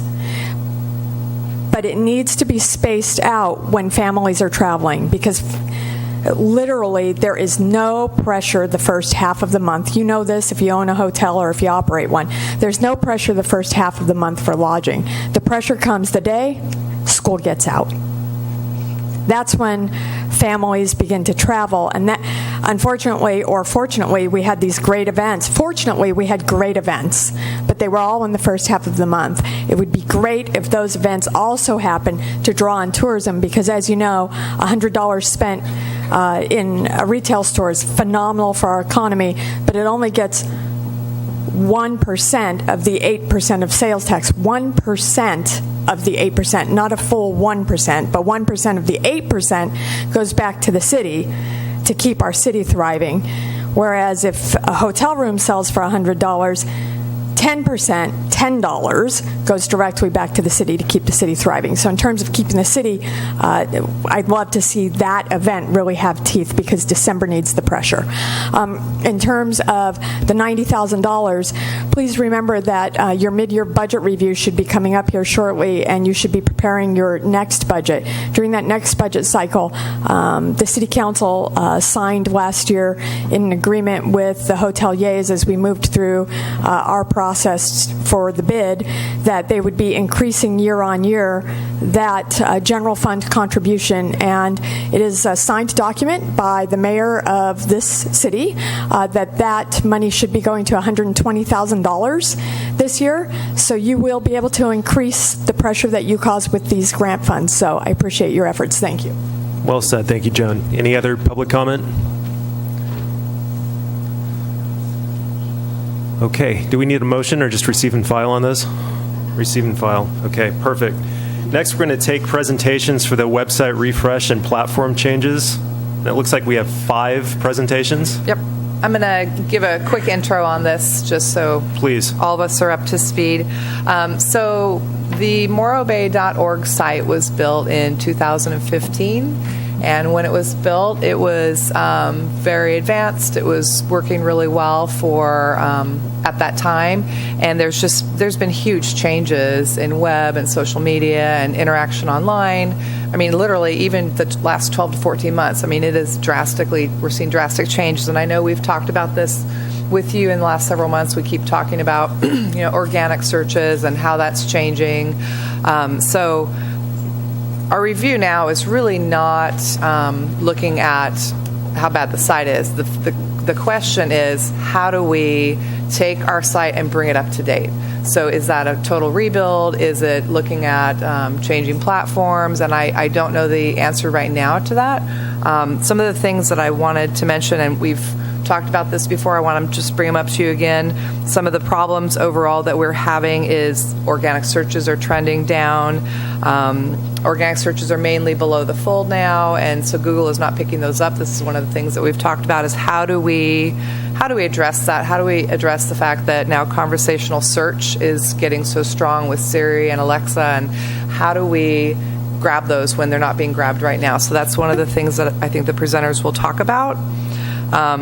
So what I did was I sent out proposals in December, and I had 5 different groups that responded back and wanted to come present what they've done as far as tourism goes, and they all have really strong backgrounds with tourism websites. And so I've asked them to bring to you some samples of other sites that they've done so you can see their work, as well as just talk about fundamentally how they would make morrowbay.org better for us. What I'm looking for you as a board is one of two things, or it can be something different if you would like, but my recommendation is either one, to review the 5 presentations and narrow it down to 2 and ask me to go back and start assessing financially how that fits in our budget. I do have money allocated for it that I can use. So that would be the first thing, or the other thing would be for you to recommend a subcommittee to be built, and that subcommittee go in and review the 5 responders and narrow it down to bring back to you. The only thing that I do want to mention on if we do a subcommittee is that currently the current Moby Managed site, I think it runs through April, and so we really need to start getting on this and either extend that contract out temporarily while we figure this out, or find who we want to sign the new contract with to rebuild it. Okay? Thank you, Jennifer. Is that reasonable? Yeah. Same format. Are we going to give 5 minutes, or is there a time limit? No. So I've given them 15 minutes each plus 5 minutes questions because their presentations are fairly big. At the most, we will not go over that at all. So I would, as far as who is presenting today, I would recommend that you try to keep it shorter so the board has more time to ask questions would be my recommendation. Yeah, that's all I have. Good? Sounds good. So first, it looks like the first Mobile one is going to Managed. be Moby Managed. They are the company that built the current site, and so Doug Ralston is going to come up and talk about the site. Grab it.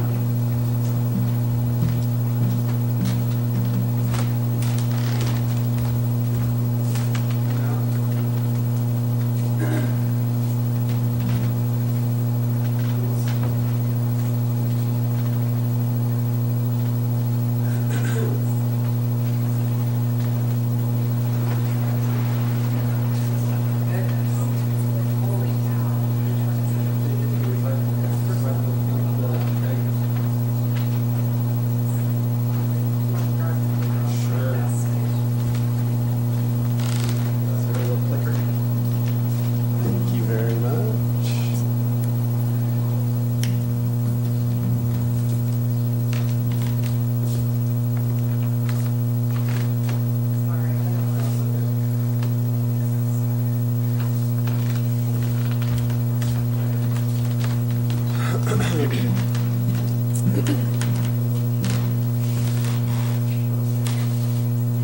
You guys ready? We are. All Hi, right, welcome. great. Well, thank you for the time. I appreciate it. As Jennifer said, we provided and built the site 3 or almost 4 years ago. Technology's definitely changed dramatically. Oh, do I? Okay. Can you guys hear me now? Yeah. And I'm sorry, what's your name? Doug Ralston Doug. we were originally from Moby Manage, and we've recently done a rebrand into OmniX. So OmniX is short for Omni Experiences, and I'll talk a little bit about that name change and the technology change. Try to keep it pretty quick, but we are the incumbent. Obviously, we built the site about 3 or 4 years ago, and as Jennifer was saying, technology's changed a lot of things that I think we can do. I'll also go through a quick agenda for you guys today, which will be kind of reporting on the current status of the website, just to give you an update of some of the things that we've been working on to keep it, obviously working as good as possible until the decision's made on what you want to do next step. So I'll go through the agenda a little bit so you understand a little bit about us and some of the changes in our new brand. Keep that pretty quick. Go through the existing site and then show you some examples of what we do, and hopefully that'll kind of get into some Q&A. Okay.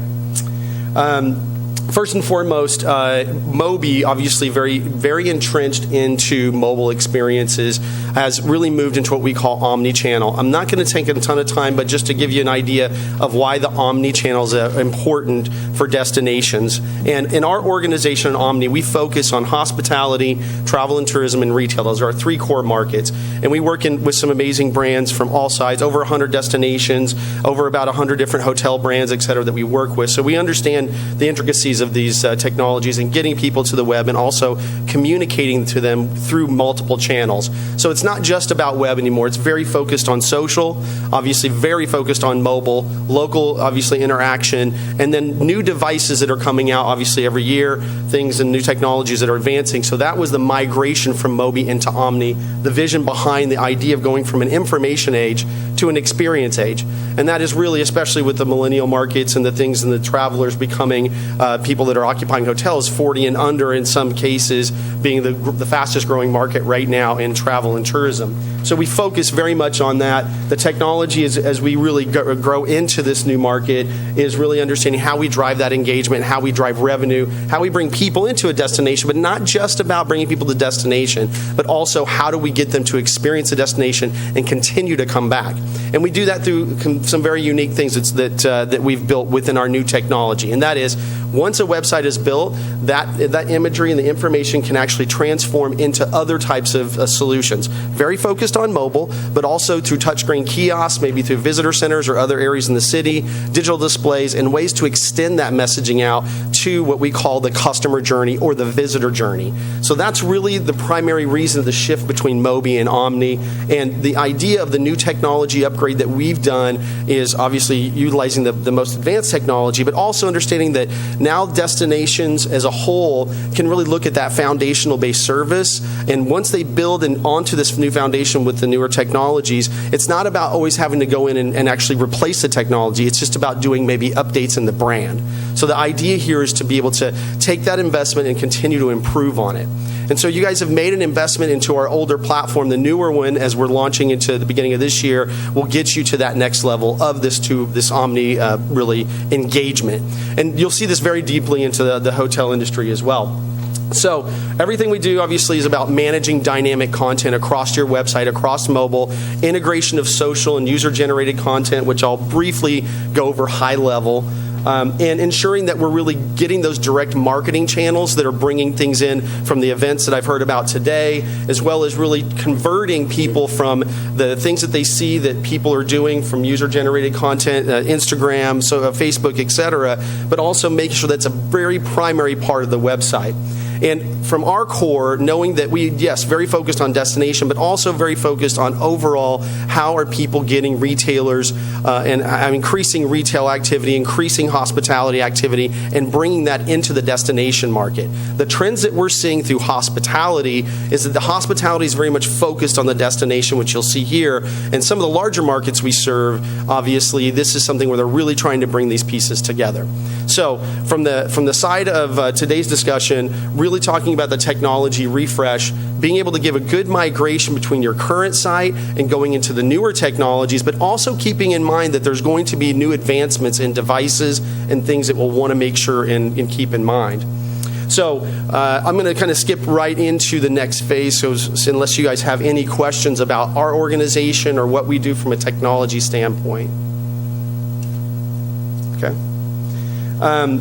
I wish the visuals were a little bit easier for you guys, but obviously you're aware of your current site, so I'll give you a quick update on the current site. I think Jennifer said it very well. 3.5 years ago when we built this site, it was one of the coolest sites out there. I think still it holds its own, which is a testament that we had some really good designers and really good feedback from the marketing side on Jennifer's team.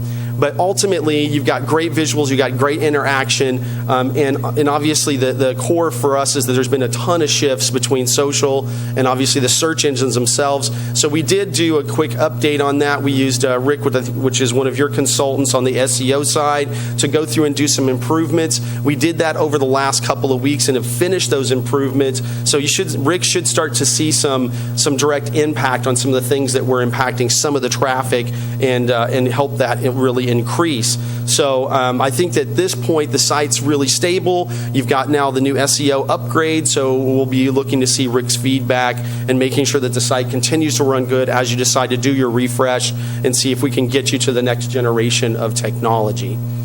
Any questions on the current site or what you're doing right now with the current website?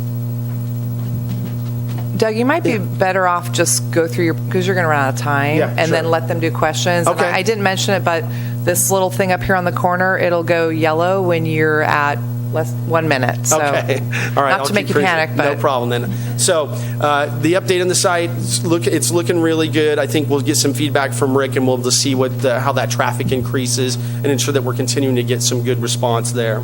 Let's go into some of the things that we've done, and I'll show you some of the solutions that we've kind of built. You'll see within each one of our products that we build, we focus very much on mobile. Over 50% of your traffic, and even in some cases more, is going to be coming from mobile. So we focus on a mobile-first strategy, integrated with user-generated content, great visuals, focusing on the events and the things that make the destinations unique, and tie into, of course, opportunities to do a call of action, which is obviously allow for hotel bookings and ways that they can convert that into revenue, into obviously getting people to stay an extra night or to book over a weekend, etc. So you'll see that within each one of our products, we try to make sure we really focus in on that component of it. Again, being that our DNA is really in the mobile and social world, we've been really focusing on ensuring that we can bring together all of the different aspects with the changes on Instagram and Facebook and all the things that we can do to make sure that the websites are built and that they're really highlighting the key things that are unique within the destination. So you'll see this with VA Wine, you'll see this with Berkeley, you'll see this with Yosemite, which are some of the sites that I kind of referenced here, and I apologize, it's hard to kind of see some of these, but you'll see within the core pieces of what we do from our destination side is that we're really trying to drive the consistency of brand.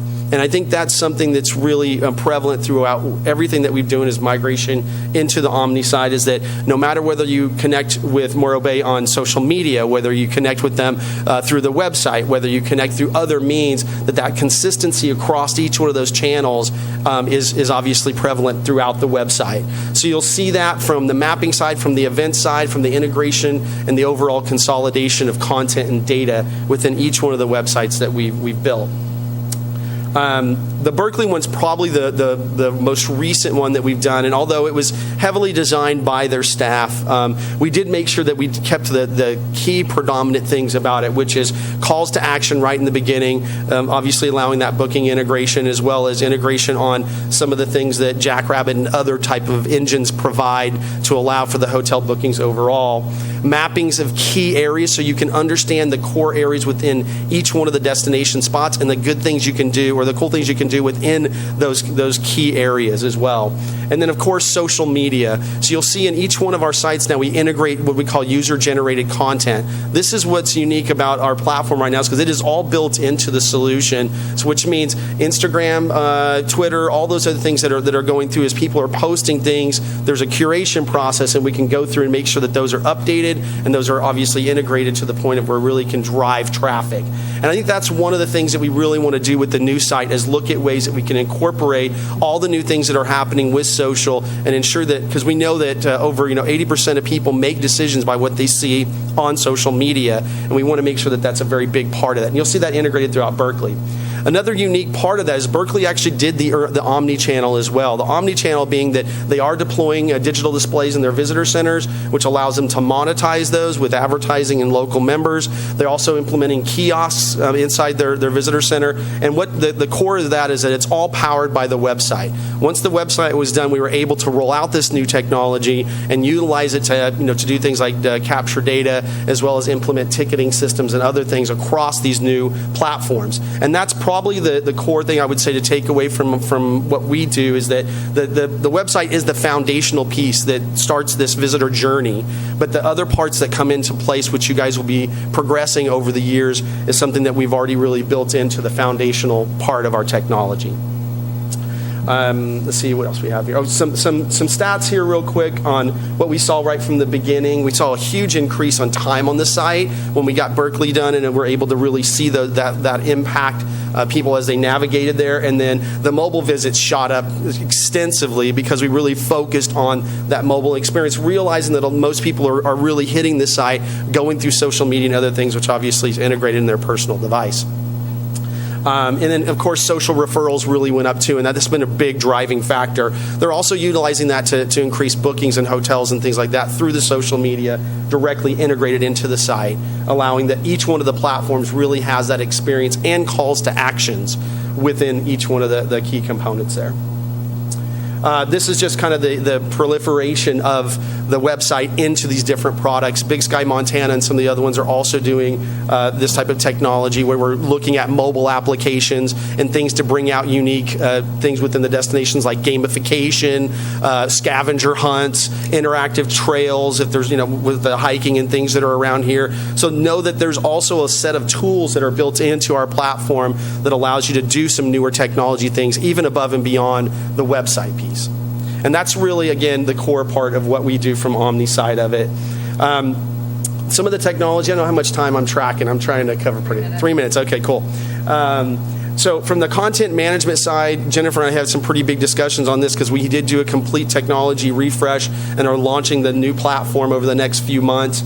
With that new technology, we looked at heavily into personalization. That means time of day, location, where these people are coming from, and being able to serve up content based on what they like and need. You see this with the search engines. You go out and you look for a refrigerator, and all of a sudden, everything online is popping up refrigerators.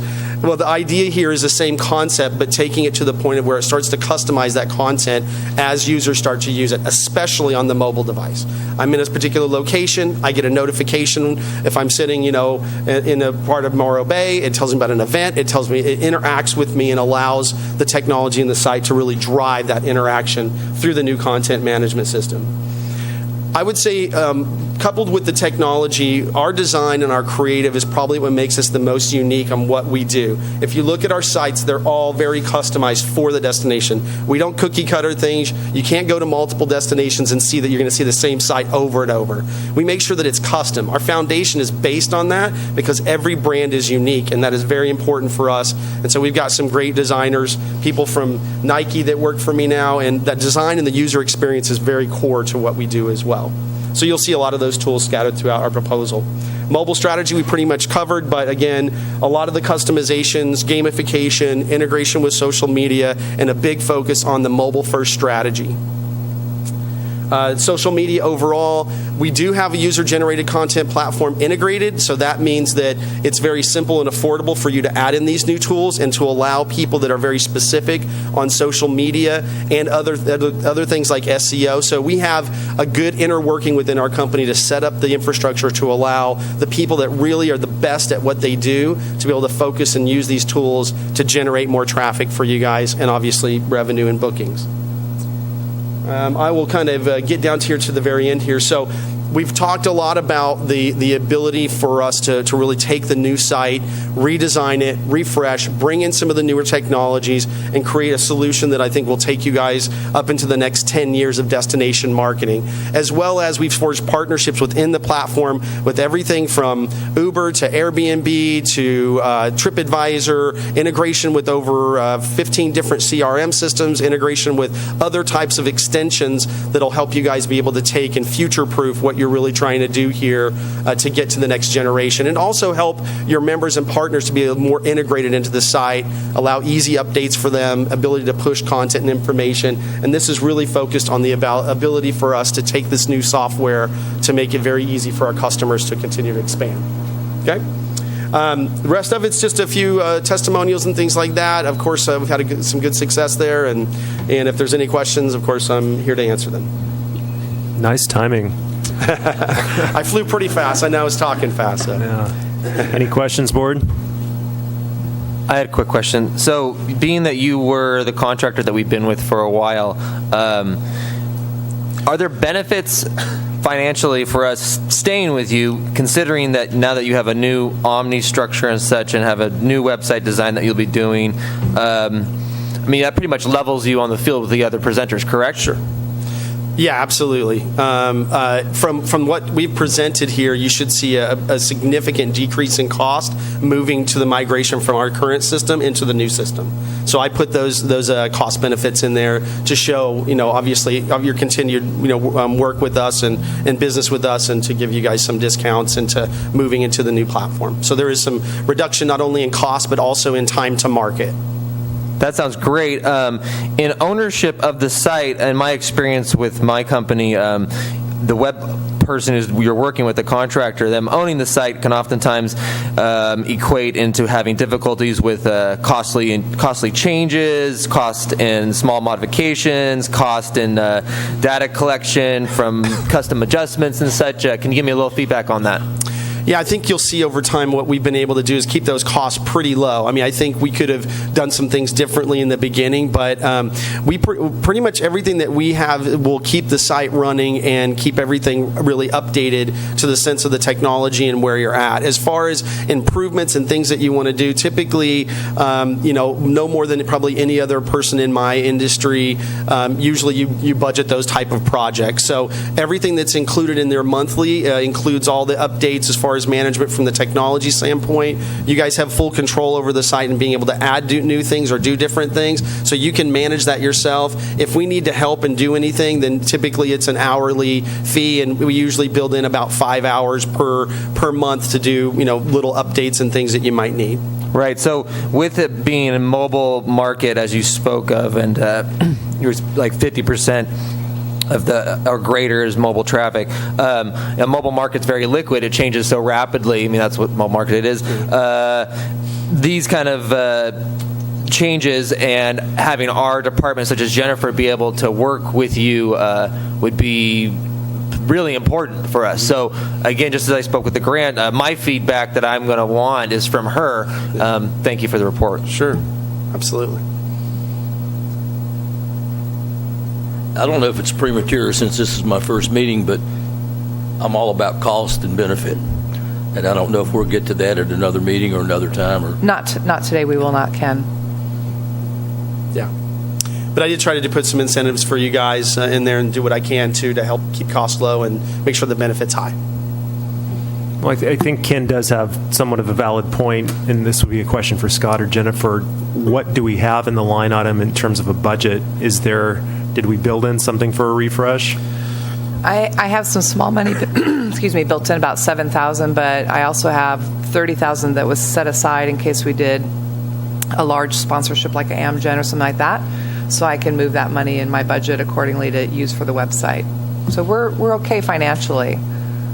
$7,000 doesn't seem like a lot to me. Plus 30.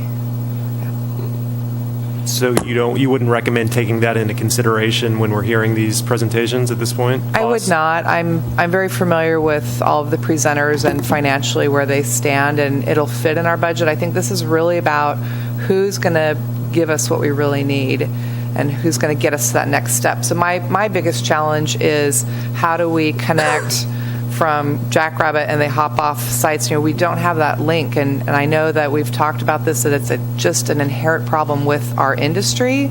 So how do we adapt that on our website with our KPIs? Or I'm looking for recommendations from them on how we can get closer to tracking hotel room bookings. So since you're on this, and I only need to ask this once, with all of these presenters, I mean, for me, the most important thing is your feedback on that, and you're looking for a recommendation at the end. So right now, what should I be looking at from these presenters that is what you want for me to give you a recommendation? Sure. So we have a few things. One is how do we grow our bookings and how do we track our bookings? Is there a way to do that, and do they have a recommendation to do that? Some of the things that has been missing is the Google searches don't go all the way through currently, and I think that Doug has fixed that, but that's been a big problem on our current site, so we're losing our Google tracking right now. If you remember looking at our numbers, they've gone down. Our SEO numbers have gone down over the last few months strictly from organic searches changing, and like I said, I think that Siri and Alexa, it's going to keep growing and it's going to keep going down, and I want the recommendation on how do we address that? How do we keep growing our site when that speech has not been addressed with how Google is going to get analytics on that yet? I don't know if you have any knowledge. I don't, but if there's the voice activation is definitely big, and we're deep into the integration of that, especially from web and mobile. Yeah. So yeah, it's changing definitely. You're right. But to me, the biggest thing is about hotel rooms. We all boil down to that. The reason why all of us are here today is to book rooms, bottom line. So that means getting people to the destination as a whole. So I thought Doug's idea of the platform in town and the kiosk, I mean, that's all really great, but I really need to know how's hotels going to benefit when they get onto our site, and how are you going to push them through that's going to help grow our rooms. Right, yeah. Yeah, and I think we know that, I mean, the visual side of it, I know there's some discussions on the pricing side of it. Utilizing Jackrabbit's engine, of course, is key. And I think the main thing is you have the calls to action really prevalent there, tied to what people are really looking to do, whether that's the surfboard art or whether that's the Santa crawl or whatever, but connecting those hotels, those rooms with those particular events and making sure there's an association there. That's what you see that Facebook and social media does so well. When you're on there and you're looking at something, you tend to see other things really integrated into what you're looking for and what interests you. And I think that's the big shift with web, is making sure that interest stays solid. Great. Thank you, Doug. Yep. Thanks, guys. Appreciate it. Thank you. Good job. So number 2 is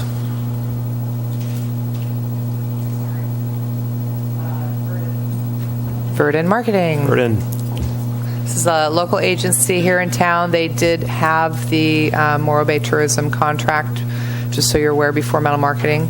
So they do know our business and they do know our county.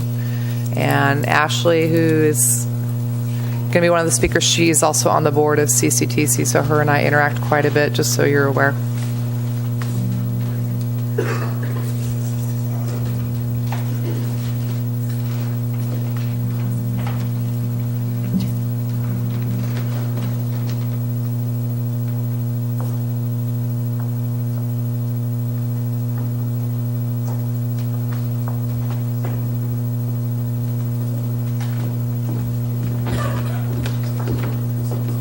Good morning. Welcome. Hi. Thank you so much for having us. We're excited to be here, excited to share what some ideas and opportunities we have for Morro Bay. As Jen already mentioned, we only have 15 minutes, so we're going to really kind of speed through things. We're not going to really talk about us and our background and the history behind it and the references from the other agent or the other clients that we work with. That's all going to be involved in the proposal as well as our process. So currently we're working with Visit Atascadero and Ventura County Coast. All of that information as far as the results and what we're doing for them will be in the proposal. So we're really going to talk about you guys today. And I'm going to start with some introductions. My name is Ashley Akers. I'm a partner and the Vice President of Client Service with Verdin, and I really head and lead the tourism effort and the strategy behind our tourism clients. I also have with me Megan Condit. She's our art director. She's in charge of the visuals when it comes to the strategy and the goals of what our clients want to achieve. She really makes it happen visually. And then we have Mason Yaffe, who's the president of NDIC, and he is our development partner. And he really brings it all to life with whatever we create. He puts the functionality behind it to make it happen. So talking about you, like you said, Jen, I mean, the bottom line, we got to get people here. And so we understand that how we do that, what it takes to do it, it's selling an experience. It's selling what's unique, what's important, what are things that people are going to connect with that want to come to a destination. People don't plan travel by, I want to go to this specific hotel, and that's why I'm going to go to Fiji. It's really like, what is the destination? What are the experiences I want to do? And then they choose a hotel of where they're going to stay. So we really got to understand how to speak to the audience to make them choose Morro Bay. But first, I just wanted to say congratulations, because you had a rebrand we saw, and that was really exciting. So kudos to you and your team, and we're excited to see that put life on coast. And I think that message is really speaking to the character of Morro Bay, what makes you guys unique, and really delivers the promise that you're saying to your visitors. So congrats. So I think it's good to have some foundation and things to know and what's important for as we move forward and we're building out this website for you guys, if we have that opportunity, really understanding the job of the website. What is it supposed to do? What's the purpose? And I think that there's a lot of pieces that go into tourism marketing and getting people and visitors here, but understanding that the website is just one key piece to it, and it has its job to inspire visitors and inspire travel to come to a destination is important. It also has to make sure that it's telling the right story and that it's trying to gain people to come and choose to stay in that location. So when it comes to the actual story itself, that's where it really becomes critical to understand our points of differentiation. Every other coastal destination in California can say a lot of the same things. They can say you have a beach and hiking and biking and great restaurants and wine, but what is it that's going to make it different? What are the things that are going to be incorporated on your site that is going to say, I want to choose that because no other destination has it? And you're lucky because you have the rock too. So that's definitely always a nice part of the story. The other key element is connecting by emotion. When people now more than ever, especially in this last year's climate, people want to connect with people. I think for a long time it has been how to make it convenient for travelers, which is one asset to an experience, but now people want to immerse themselves in a culture. They want to understand what do the locals do. They want to understand how businesses run and how people are interacting. So that emotional connection, that feeling is going to be something that we have to definitely display on our website. So when we go and we have a visitor come to the site and they're interacting with our consistent brand, because it'll be important to be consistent with what the marketing is saying as well, we want them to feel relaxed, or we want them to feel engaged and excited about visiting and coming to a really cool place. And finally, sell by experience. I think it's important to understand that there's a lot of key players that are really doing this well. A long time ago, it was just, these certain sites were just booking rooms and having one purpose, but now we really have to understand what are those key experiences and packages. For example, which I know OTAs can be a challenge at times, but one thing that they're doing really well is they are selling experiences, excursions, and packages that are a little bit different. We need to understand that trend. We need to be on top of it. We need to figure out how that's going to interact with our site and how people are going to explore that way. So I'm going to go ahead and hand it off to Megan. She's going to talk through some ideas we have on the visual side for Morro Bay and how we could kind of bring this to life visually. Hello, thanks for having us. So first of all, tourism sites have to work harder than almost any other site. You can book somewhere else, you can find a favorite restaurant somewhere else, so the website has to own the story of the place, what it's like to be there. And so we want to show you 5 examples of some very easy to execute, super fun ideas to really get that person to understand what it's like to actually be in this super special place. So the first one, which I think it's catching, but it's a cinematograph. I don't know if for Bermuda. I don't know if you noticed on our other slides, but we've made a few of these. They're stunning, they're interesting, they grab your eye. It's basically a still image, and it's not animating right now, but the fire's moving, and it just brings you a little closer to the destination. They're also simple to make. And these ideas can be updated easily, and they're pretty cost effective. The next one, do you have it? Is it frozen?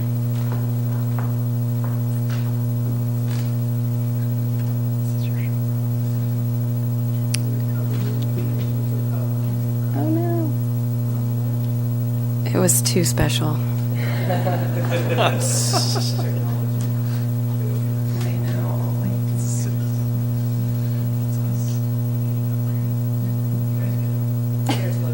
Oh, thanks. It's not my fault. It's not like football, the clock doesn't keep going. We're off sides there, so we're good.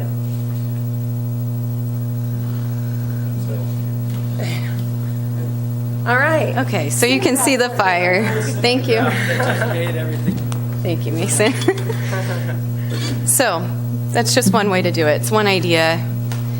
Visit Greenland takes that to the next level. They have, you'll see a video background. So it's not just a still photo. I'm sure you've seen this on other sites. You can see what it's like to actually stand there, and that's really important. And then below you see the little icons are animating. These are all really small things to execute, but they make a big difference in why do I feel different when I'm on this site rather than Pismo, rather than down the road. It really is an opportunity to show the character, too. What are those unique characteristics of Morro Bay, and how do we showcase that visually? So the next one, these are going to ramp up. They just get cooler and cooler. This is Wild Renfrew, and they're utilizing that parallax feel where things move in different timings, and they've jam-packed the site full of textures, and their stories crafted, stay wild. This is the kind of story we want to tell for Morro Bay and really bring out all of the features that people actually feel when they're here, because that's the whole job of the website. I mean, to get the inspiration to travel here. And is it frozen again?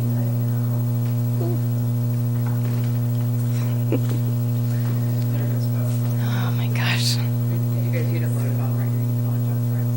It's on the desktop. Downloaded on the desktop. Yeah. It just keeps crashing.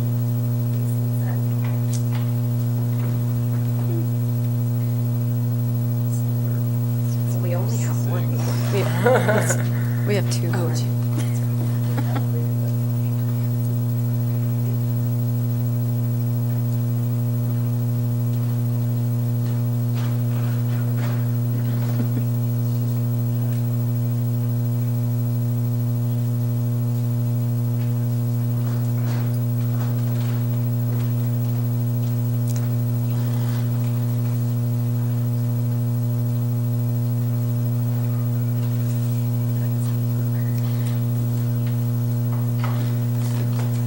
So much. So next we have Alberta, and I can just tell you what they do because it's amazing. Basically, they take a photograph and separate the foreground and the background. We'll send you all a link, and it's just working more with the visuals. What we can do as an agency to create these visuals is pretty simple, but man, it was so beautiful. So the next point I want to talk about is what's unique on the website I can't get anywhere else. And part of that is everything that you see here. So, oh gosh, this is so frustrating. This is an interactive map. Basically, we see an opportunity for a point of interest, interactive map that it just engages the user. You can click on different features. You can click on the rock, and it's not just a rock. You can learn how many million years old it is, that it's a remnant of a volcano. You can be blown away by that. You can click down the road and learn that you can actually kayak in the bay and touch the bottom of the ocean floor and touch a sand dollar. You're probably not supposed to do that. And learn about pro surf competitions that take place here, and then finally find out about the shell shop that everybody has gone to when they were a kid. And those things are very important because no one else can say those things. And as a visitor, when I'm trying to find where I want to go, I fall in love with those little pieces, and that's how we get people to actually stay here. Oh, see what I'm saying? Look how pretty that is. So this goes through the whole site this way. Everything has very subtle, beautiful movement. It's not overwhelming. It just makes you feel like you're there. Yeah. Thank you, Mason. The visuals are just too powerful. Wow. Yeah, so we'll definitely provide some links to some of the content that we're looking for and that we see as some really neat opportunities for Morro Bay visually as far as the site goes. And we'll jump into kind of the functionality and behind the scenes and how that works with Mason here.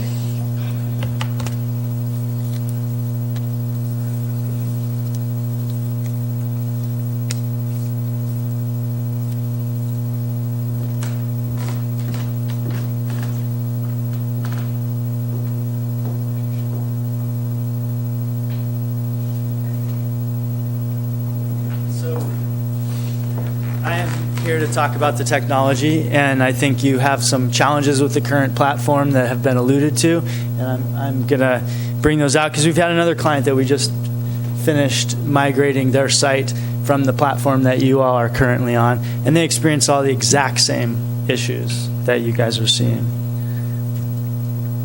Is that advancing? No? Okay. Yeah, there we go. Okay, so number one, I think this is the most critical thing, and Taylor, I think you sort of spoke to this. It's a proprietary platform, all right? The bottom line is that you have bought into already, and if you're considering the next version of this platform, it's a single vendor, okay? And there's just challenges with that. You have no control. You know, you have one company that you can go to. And if that company isn't performing, it's a question, not a question of whether you can get another developer to help out. It's a question of whether you end that relationship or not.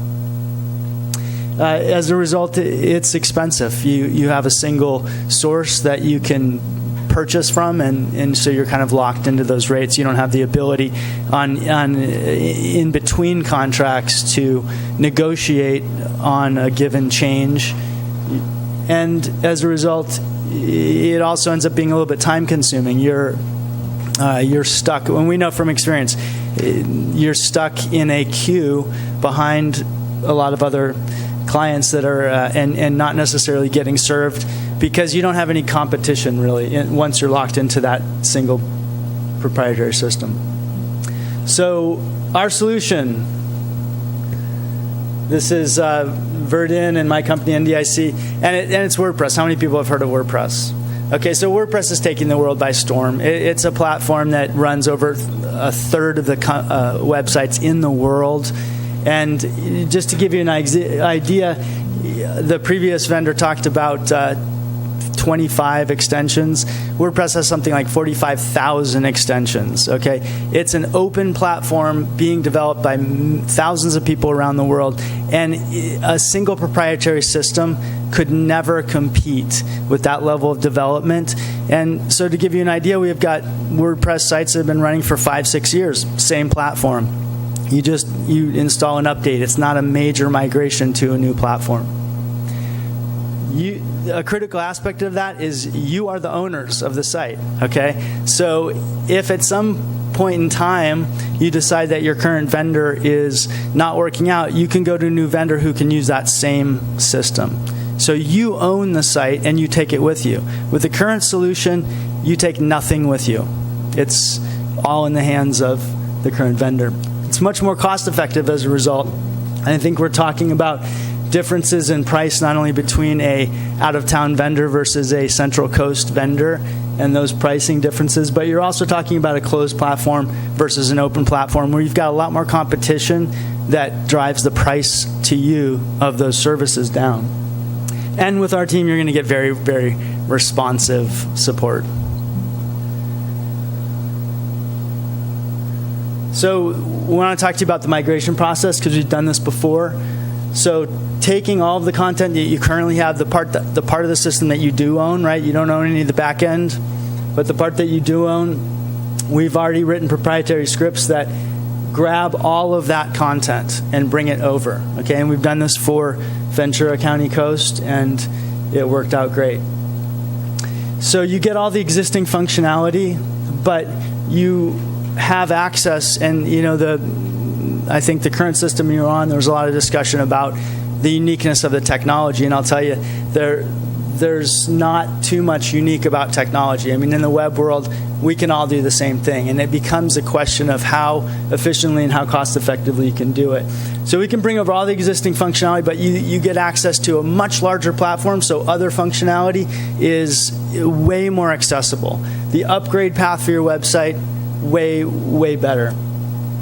So we've written these proprietary scripts basically that just copy from your current Mobi-based site over to WordPress. And we've done this before, and it was very straightforward. So you're getting proven experience of having moved this from the current platform that you are to a more open source platform. It was successful. Other clients having just the same pain points that you've had on the current closed system are experiencing the wonders of WordPress and being on an open platform.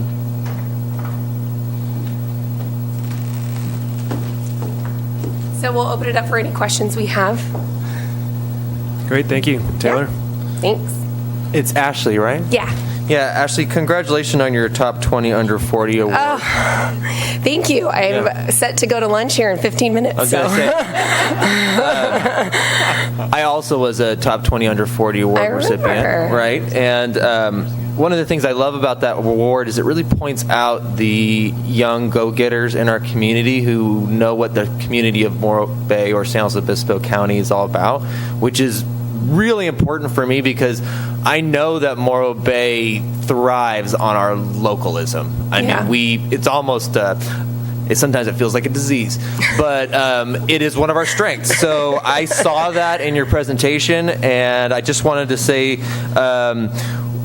specifically for Jennifer's questions, how do you plan on growing our booking of hotel rooms and Google search tracking, the two things that she's pointed out? Can you answer those two questions? Yeah, definitely. I'm going to have Mason answer the Google part because I think that's kind of a back end more of a. So the question was how do we handle the Google how do you handle the Google search? So there's the technology essentially has to just allow for good search engine optimization, and after that it's a content effort, right? It's understanding what those keywords are and making sure that those are throughout the site and that they're pushed throughout all the other types of content that you're delivering, the social content, the blog. So fundamentally, driving traffic in organic search is about an effort. It's a content effort. It's getting quality content related to those keywords out in all the different channels. Does that address your question? I liked your word effort. I think that was key for me. It's a level of effort. The more effort you put into it, the better results you get. So based on that and the open source, I understand that versus a proprietary system. So my question is, for the ongoing content, is that shift? I understand the downside of having to queue up with somebody and you're with all your other clients trying to get work done. But does that shift a lot of the burden of the content onto our staff? Or how does it? I just don't understand. Will you just build the site, migrate our information, and then we go from that point forward because it is so open source and other content can be pushed into it, then you step away, or is it a continued effort? Well, as far as once this proposal specifically is for the website, and then you'll have access to management, so it would really be an understanding of what the management looks like and what there's going to be ongoing monthly management that your team is going to be doing, and I'm sure that your team currently does, and so that would be incorporated into just updating this new site on a monthly basis too, with if there's content changes, visual changes, information like that. So I'm not sure how the structure is set up currently and how it manages your site currently, but that would be just a discussion we would have to have with Jen and the team. I'll answer that as well. We will definitely be here for you for as long as you need us to be and want us to be. And one of the key differences is that you're going to have a lot more accessibility on the back end to make changes if you want to. So you can come to us as a partner and have us do them, or you can do them yourself much more readily. Okay. That helps. Thanks. Thank you, Ken. Anything? Yeah, I guess I'm seeing a couple different parts here, and I'm wondering where we're kind of going. Are we talking about migrating what we've got and utilizing better, newer technology? Are we talking about, Jen, updating our content at the same time, or as part of a multi-step program? Just real quick. So there's 3 different concepts that are being presented. 3 of the presenters are doing WordPress, which is what they're doing right now.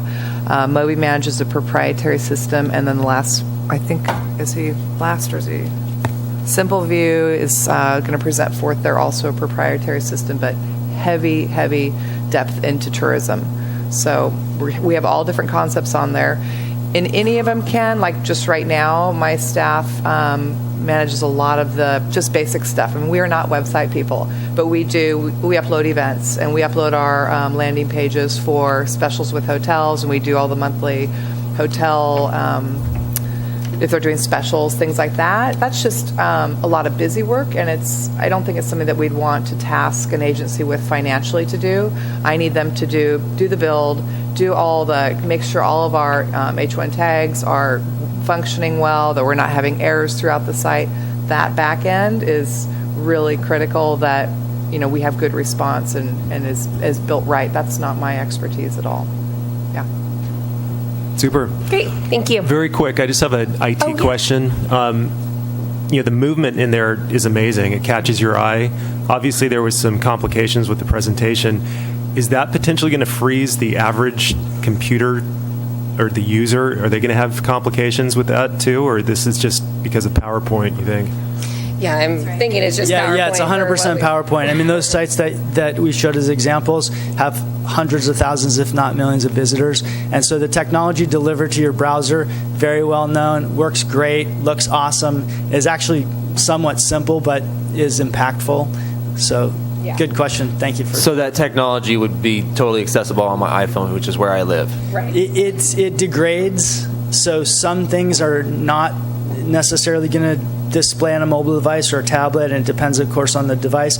But responsive design means that it will degrade well so that it will still look as good as it can possibly look on every device.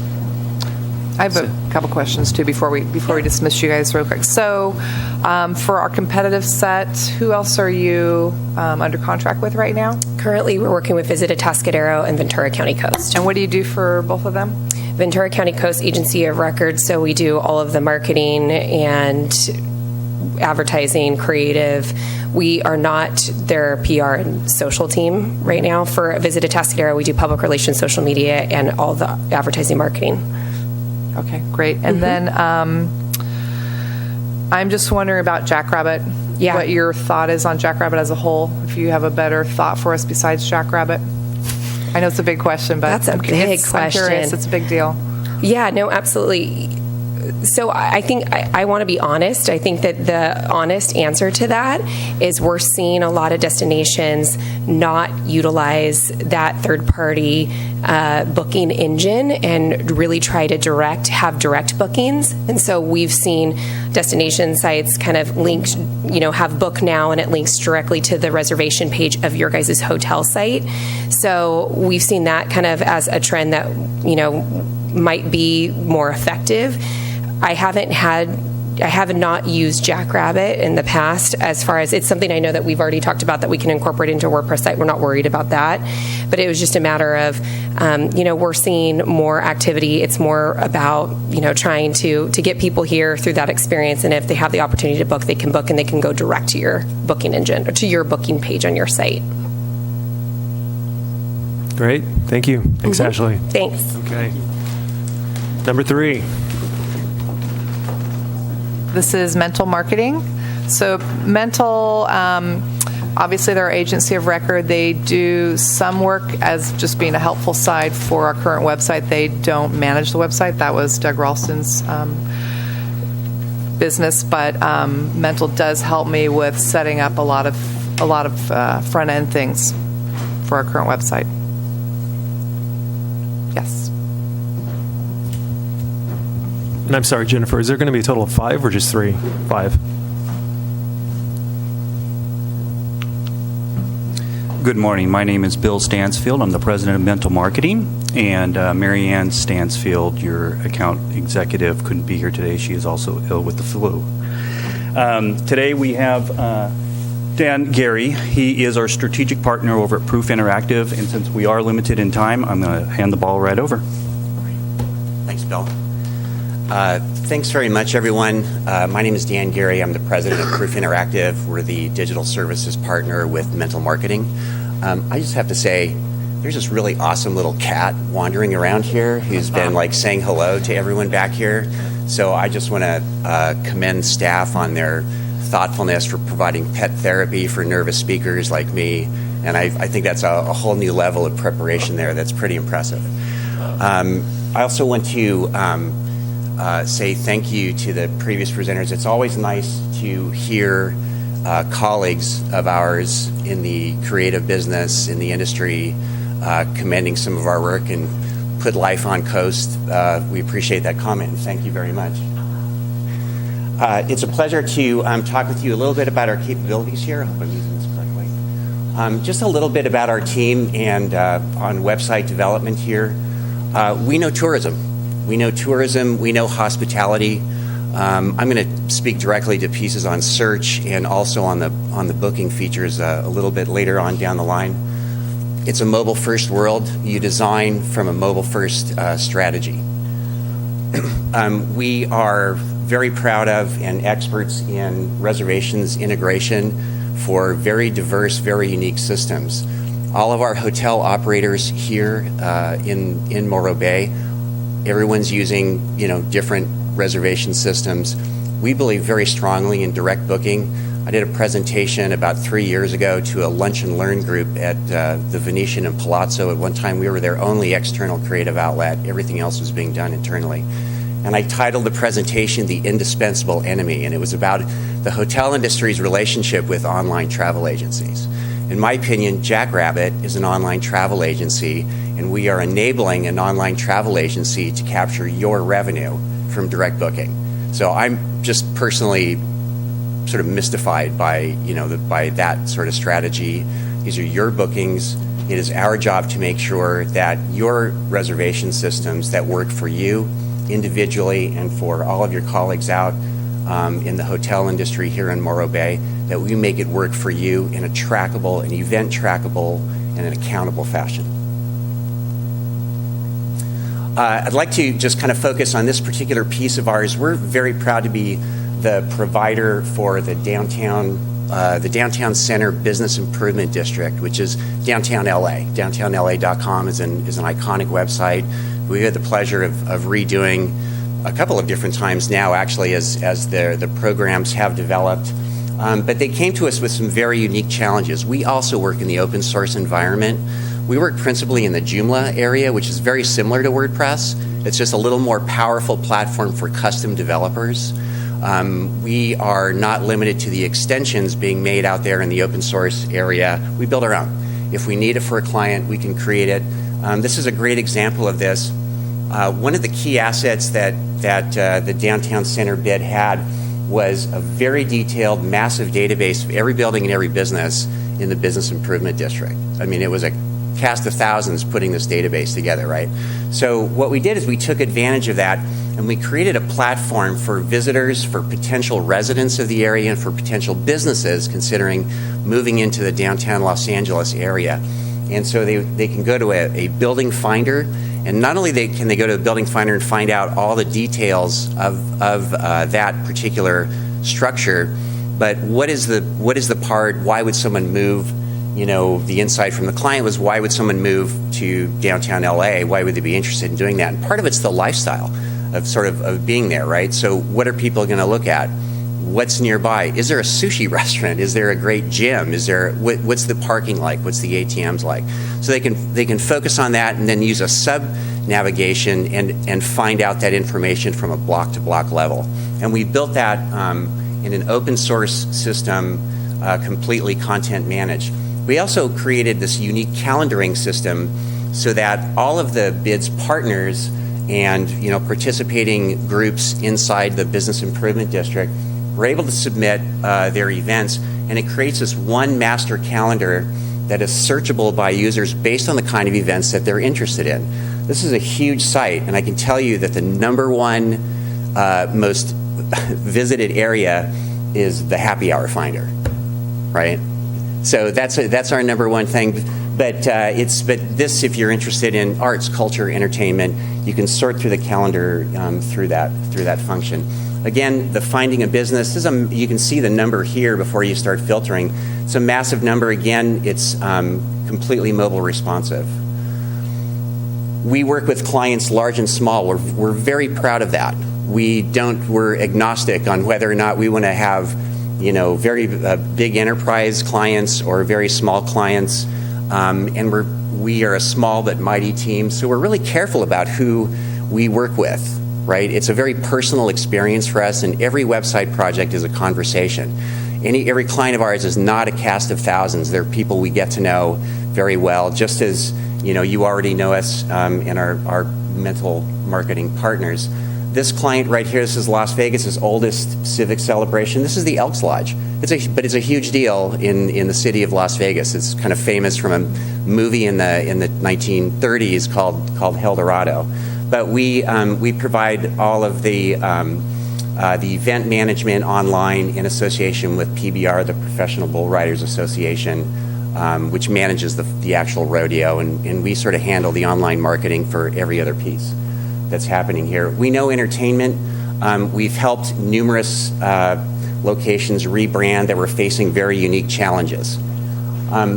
We're also proud partners of the Central City Association of Los Angeles and working with them on all of their projects where it's the collaboration between themselves and the city government as well. Every time they have a unique partnership and, you know, we're not finding a canned solution or something like that, we basically build it ourselves for them. We're also very proud of our email marketing capacity. We think it's very important for your web developer to be very active in the email marketing area. We build gorgeous, mobile responsive email marketing messages, and we build plans so that when it's yield management in the hospitality area group wide, that we're able to execute, you know, a special offers for remarketing purposes in a very short period of time. We're also very active in the development of email marketing campaigns for public entities, public-private partnerships as well. We sweat the details on email marketing. This is one of the things I always show. This drives me crazy when you're looking at your phone. If you live on your iPhone, like Taylor said here, and you see your directory of email that's come in, you'll see that the one on the bottom here has an image link showing there rather than, you know, any text showing. That is a sure sign to the user that this is a commercially deployed email, not a message meant for me.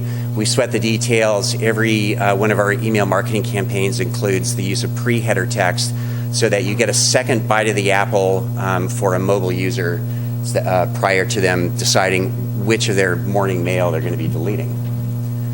Analytics are extremely important, not only in your website, but also in your email marketing campaigns. We provide detailed analytics through our platform, which is either can be executed by a client or it can be at a very low cost. Basically, we handle the deployments ourselves. We're also very creative centric on the digital advertising and in the social space. We've created numerous social contests. This one in particular, Culinary Clash. We're at the beginning of that special program for the Venetian and Palazzo resorts. We've also done for special events, video contests and others, fully integrated with Facebook and with other social channels. The challenge with doing that, of course, is that tabs and those sorts of things are very difficult in a mobile environment. So basically what you're doing is you're actually doing sort of three pieces when you build those. You're building the piece for the desktop version of Facebook, but you don't want to keep it just for Facebook users. You build an anywhere page that resides on your brand channel website, and then you build kind of its own unique structure for the mobile environment on that, because we want social participation. We also want people to be able to share those contests to people who maybe aren't on social or at least not logged in at the time that it's shared with them. Just a little bit about the vision here for the website here. This is your current site right here. You know, social sharing tools are extremely important. You've made note that, you know, on your analytics that a lot of your your metrics are down. Part of that is some of the things that Facebook is doing at this time in terms of, you know, reorienting its focus on what they allow into users' news feeds. So it is a major challenge for the next website development to empower its users to be social sharers, for them to be our marketers. Because when someone shares it themselves, it's going to end up in news feeds, about 30% of their friends' news feeds. If we're sharing promotional content, you're sharing promotional-based content on your business-based social channels, about 3%. About 3% of the people are going to actually see it who are your actual followers. Because that's typically the number of people who go beyond the default and say see first or, you know, others in terms of their like level of your organization. It's really important to develop a system for easy content management. I couldn't agree more with the previous group. Open source is the way to go, because talk about future-proofing. You know, when you have a proprietary system, the roadmap for your platform is limited to the roadmap of a single company. When you use an open source system like WordPress or Joomla, or if you're the federal government using Drupal is the BlackBerry of content management systems. We'd all still be flipping a wheel on the side if we all use that. But the main thing here is the future-proofing of that, because updates, security issues, all these things, this is worked on by a community that's worldwide. We're very active members of WordPress, but also very active members of the Joomla community as well. Did I mention direct booking? Yes. This is something who is experienced in the hospitality and tourism industry that just drives me crazy, which is the OTA challenge is that, we need to create opportunities for for direct booking, and then for the website and for your providers in that area to be accountable for moving that into that funnel. But once it moves into the purchase funnel, this is your revenue. This isn't Jackrabbit's revenue. This isn't Hotels.com revenue. We work for this board. This board represents the hotel industry, not the online in Morro Bay, not the online travel agency industry here in Morro Bay. And we think it's extremely important to work on unique solutions for each property. So another important thing that we would really recommend and would like to see is basically the ability for users to create their own unique experience. Again, kudos to the group prior to us. It's an emotional experience. And the emotional experience online when you're a visitor is before your vacation, during your vacation, and after it as well. Half the fun of going on vacation is sharing it with people and then sharing the experiences you have during and afterwards. So we would recommend the creation of a website that allows that person to go through all of the wonderful places to stay here, the wonderful places to eat and drink, the festivals, the events that we have here, and basically create their own. Basically create their own unique link that's socially shareable by email, also easily and trackable on social sharing on different panels, and let them create their own Morro Bay experience. When someone visits a place and falls in love with a place, like people do here in Morro Bay, they're falling in love with the whole area and the emotion of it. They're also falling in love with that favorite restaurant that they went to, or that hotel property that they had a great experience in as well, and it becomes theirs. So let's give them the opportunity to create their own unique link, title it, and be able to share that experience with their friends as well.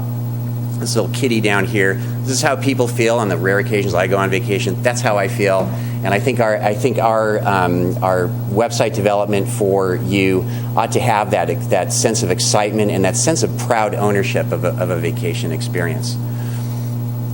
And just thank you. I hope I got under 15 minutes, and I'm happy to answer any questions that you have. Super, thank you. Good job. Any questions, board? Yeah, I'm just not that familiar. What was it, Joomla? Yes. Joomla. I'm not familiar with that versus WordPress. Same capabilities, and you say your company works with both. And, we do. But primarily when you're working with hospitality and all, are you using the Joomla, and what is the strengths you see of that?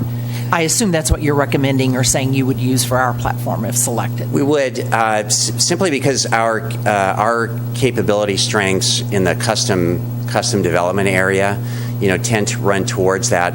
They're both content management systems that are hierarchy structured. They work very similar from the non-technical user standpoint for content management. I mean, think of it as, content management is like, it's a file cabinet, right? The website's the file cabinet, and there's drawers, files, and the pieces of paper inside. It's that sort of a database structure. It runs in the exact same languages, programming languages, server languages, all of those different things. The platform underneath it with Joomla is just a little more powerful of a platform, and it allows a company that has exceptional custom programming skills. Typically, like WordPress is great, and there's some awesome WordPress developers out there for sure. But typically, like in WordPress development, which you sort of see in the back end is like an endless series of like plugins, right? Or you take an organization and you find a theme, and you take that organization, you stuff the organization into a particular theme that's purchased, right? For WordPress, I see it all the time. So the idea is to not do that. It's basically like build a site around the organization and the organization's needs rather than the other way around. As a marketer, not as a programmer myself, as a marketer, between WordPress and Joomla, I mean, listening to people debate the merits of that, I don't care, right? I really don't. What we want is the best platform, for a client, so that we can provide that personal service, rapidly at a low cost. And for us, it's one, and for other people, it would be, a different platform. Taylor, go ahead. So, Mental Marketing is our contractor for public relations and marketing, correct? Correct. So, by having our web, also, we would have all three of our major investments under the same house, Jennifer? Until the contract ends at the end of June 2018, and that's when we're doing the RFP for the new agency review. Is there a cost benefit to this? I don't think so. May I interject? There is a benefit to actually having it under one house because of the integration of social, public relations, all combined with what the website is presenting. So there is definitely some synergies to having it under one roof. Not necessary, though. And I remember from your presentation for the marketing public relations, one of your strengths is the Southern California, Los Angeles market. I felt like you were very, very strong with that. I'm seeing that again in your presentation here with the website. Is this true? Yes, this is true. I am a native, live here, of course we reside here as well, with over 10 years, I think, in destination marketing. And if I can elaborate on the local expertise too, that extends itself in search because it's important when you are talking about your search analytics. It's important that we understand that search is very hyper local now. So what we need to work on from an SEO basis, and part of what we're going to be doing is, content transfer is great, but there needs to be a solid audit and then a really solid evaluation of our existing content, what we need to do on that to hit the three key pillars of search, which are relevance, accessibility, and trust, right? So the trust factor is mostly off-site work in terms of link building and premium link building and others, but that accessibility and relevance is about the content and about the technical structure of the site. And with those things and the trust factor, it's, we are looking to be in a local 3-pack, right? Is page 1. The local 3 search. I mean, that's a home run for search, but from where? I mean, we need this. We need a focus. My recommendation is focusing your SEO efforts on hyperlocal search from key feeder markets. I mean, because those are the areas where we have our lowest hanging fruit in terms of potential visitors. One last question from me to you, sir. So in my experience with website, I'm a WordPress fan. Yeah. WordPress has more support, more people know it. It has more plugins and integration with other apps. Is this true in your opinion? No. It's. I mean, again, it's the debate between the two. The Joomla community is a massive community. The WordPress community is very large as well. It's overwhelmingly used more often, but it's used often in, they say that like the bulk of the planet's websites run on WordPress. The bulk of the planet's websites are like kind of simple blogs, perhaps, right? So, I mean, it's very one of the great values of WordPress as well is that it's sort of plug and play, right? You can, you need a website, you can download a theme, install WordPress. Most hosting systems, actually, you just hit a button inside the hosting system to add the install. It does the default version of the install of that. So it's definitely more popular, for sure. But in terms of its capacities, there are tens of thousands, if not hundreds of thousands, of extensions that are out there that are available for Joomla. We use them as well, but if we have a unique need, like the downtown LA project I showed earlier, we build it ourselves. Super. Thank you, Bill and Dan. Any other questions? Okay. And Bill, you said Marianne is your wife? Correct. Correct. Tell her we hope she feels better soon, huh? I will. She's watching. Yeah. I have a couple questions. Are you guys all done? Do you have any other questions for them?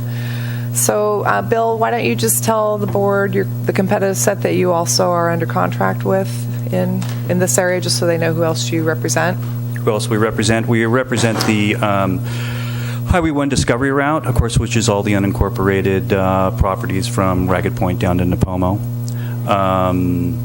And currently, that is it locally. Okay. Yeah. Great, thank you. Thank you very much. Number 4. Yep. Next up is SimpleView. So SimpleView is the new platform that SlowCal has just moved over to. I don't know if you've had a chance. I mean, literally, I think it's been up for a week and a half. It's pretty great, pretty strong new site, and so I think you'll enjoy hearing his presentation. This is a proprietary site, similar to the one that Doug presented, but really, really heavy DMO background and experience, so I think worth looking at. I'm going to put a timer on myself here so I can see what we're doing. Well, good morning, everyone. My name is Kevin Bate. I'm the Senior Director of Business Development at SimpleView. Jennifer just mentioned one of the examples that I was going to talk about today, our work with Visit SlowCal. I do want to point out before I get started, just to clarify, SimpleView's technology actually is not a proprietary system. It's what we would refer to as a hybrid system. It's all based on open source code. Actually, the code we use is the largest code repository on GitHub in the world, so hundreds of thousands of developers around the world know our code and can develop on our code and our platform. It's not walled off. However, the reason we refer to it as a hybrid is that we have taken this open source code and created a platform designed specifically for the destination marketing industry. So it already has all of the features, functions, modules, widgets, integrations that destinations need versus having to start with a Joomla or a WordPress and customize it from there. WordPress, for example, as has been mentioned, has a huge community. There are thousands and thousands of extensions. However, those are relatively limited in terms of what they can do. Ultimately, in order to develop what you need to thrive in this industry, you then need to customize those solutions in WordPress, essentially creating the same thing we have done, a hybrid solution. So I just wanted to address that before I forget, and I'll go ahead and move through my presentation here. So again, thank you for having me. It's a pleasure to be here. Wanted to talk a little bit about SimpleView in terms of who we are and what we do. Point this. There we go. So we have more than 225 employees across multiple offices throughout the United States and abroad. We're headquartered in Arizona. I'm one of the lucky folks that are in our San Diego office, so had a nice drive up here. And we work exclusively with destination marketing organizations. We do not work with hotels or retail or any other verticals. We work exclusively with destination marketing organizations, more than 500 of them across the country and around the world. Actually, more than 30 DMOs like yours and many TBIDs in California specifically, a handful listed here. We talked about SLO nearby, and more than 20 others throughout the state. We provide a variety of products and services for the destination marketing industry. We got our start as a company nearly 20 years ago, designing and developing websites for destination marketing organizations or tourism marketing organizations. We have built and developed products and services designed, again, specifically for this industry. And we have designed and built more tourism websites than any other company, period. Hundreds and hundreds of tourism websites. So with all due respect to the other agencies in this room and their fine work, they have designed and developed a relatively small handful of tourism websites compared to SimpleView. So hundreds and hundreds of other organizations like yours have gone through this process, have evaluated all of the options, and have selected SimpleView. We understand what it takes to create an effective tourism website. The technology that we use has been and is continuously vetted by thousands of destination marketers every day. All of that feedback is then incorporated into our platform, so we're continuously evolving and improving it specifically for destination marketers. So yes, WordPress, for example, hundreds of thousands of websites, thousands of extensions. 99.9% of those do not apply to destination marketing anyway. So we absolutely have more experience and expertise in what it takes to create an effective tourism website more than anyone else. I want to talk a little bit about our creative process and expertise and work. We have a thorough, battle-tested, research-based process that we go through. We don't start throwing designs against the wall to see what sticks, to see what you like. We don't start with WordPress themes and say, which ones do you like? Everything that we do is based on research. Every element, virtually every pixel for every design that we create, there's a reason behind it, all based on research tied to your goals and objectives and the KPIs that we establish together. I am not going to stand here today and tell you I already know what the vision is for the next generation website is going to be. That would be irresponsible. It's a collaborative process. It's a research-based process that we go through together. And I'm not going to go through every single step here today in the few minutes that I have. We'll keep it at a high level, but we're doing all of our research into your analytics, your current and intended audiences, user flows. Ultimately, what do we want users to accomplish on the website? It is a design from scratch process. We do not have templates. We have an entire experienced design team, award-winning. Essentially, we're going to combine everything in terms of your audience, their intentions, and keeping a visitor-centric approach with your brand and the destination, and tying it all together with our KPIs, our goals, objectives, and key performance indicators. We need to be able to measure everything that we do against these KPIs to help us make data-based decisions to say, should we do this or do that? Does that help us achieve our goals and align with our KPIs? And we'll talk a bit more about that. Now, I'm going to talk a little bit about our philosophy towards measurement, these KPIs in hotel bookings. I'm going to take a little bit of a risk and say, and a couple of things that I talk about, it may be a little shocking, but we need to understand that for a destination marketing organization, and I appreciate the TBID and the hotels and the folks in this room and the people that have spoken today, the purpose of a destination marketing website is not to generate hotel bookings. I'm sorry. No one decides to go to a destination because of a specific hotel, right? Hotel bookings are a byproduct of the inspiration or demand to visit the destination. So for a DMO, a conversion does not necessarily mean someone books a hotel room, okay? Ultimately, we want that to happen, yet. We want occupancy to go up. We want ADR to go up. We want to be able to attribute the DMO's efforts to those results. But a conversion means that we're engaging with our visitors or potential visitors through one of the various phases of the travel journey. And for DMOs specifically, and looking at this a little bit different way in terms of the funnel, DMOs really live in the top end of the funnel in terms of the inspiration area, and we want them to visit the site. We want them to navigate, engage with our content, share our content, etc. And of course, ideally book, but I don't know what the analytics show, but I would bet my house that a very small percentage of the traffic that is visiting your website today is actually booking through Jackrabbit, right? Depending on the research you look at, visitors visit X number of websites before they determine where to book. I do agree, and we at SimpleView do agree with what many others have said today in terms of direct booking and not giving all of the money to the OTAs. But again, moving down that funnel does not necessarily mean that a sale was completed. It means that they completed an action that we want them to complete. And we've achieved one of those KPIs.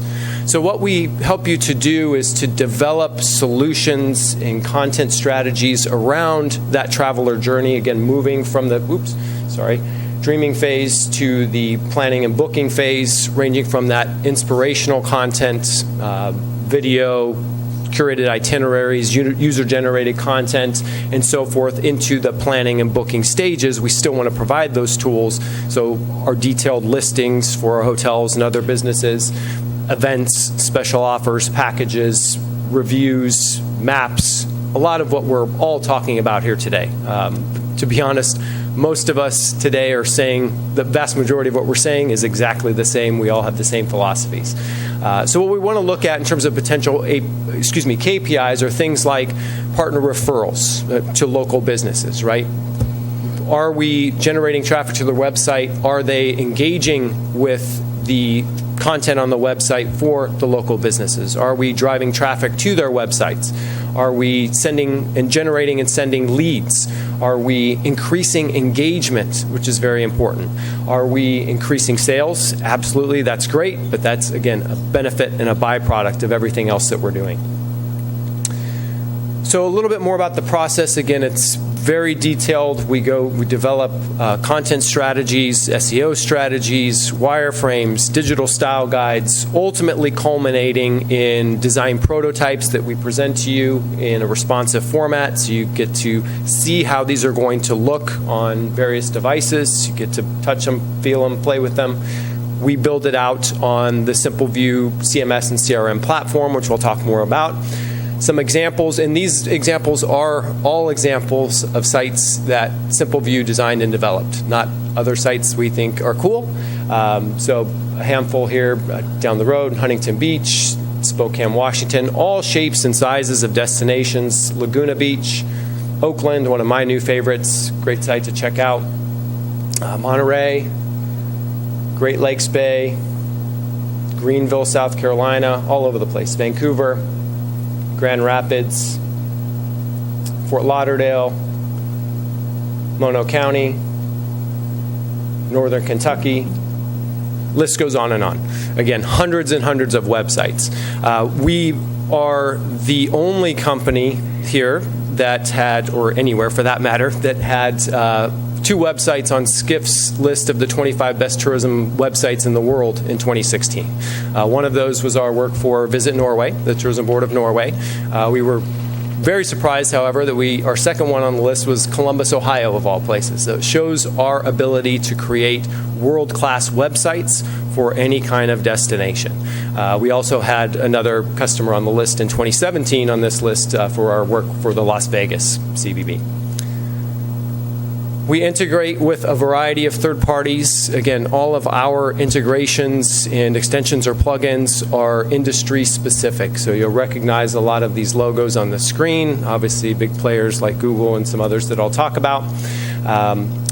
We also do work in, again, tying it back to the KPIs that we want to establish, the analytics, the tracking.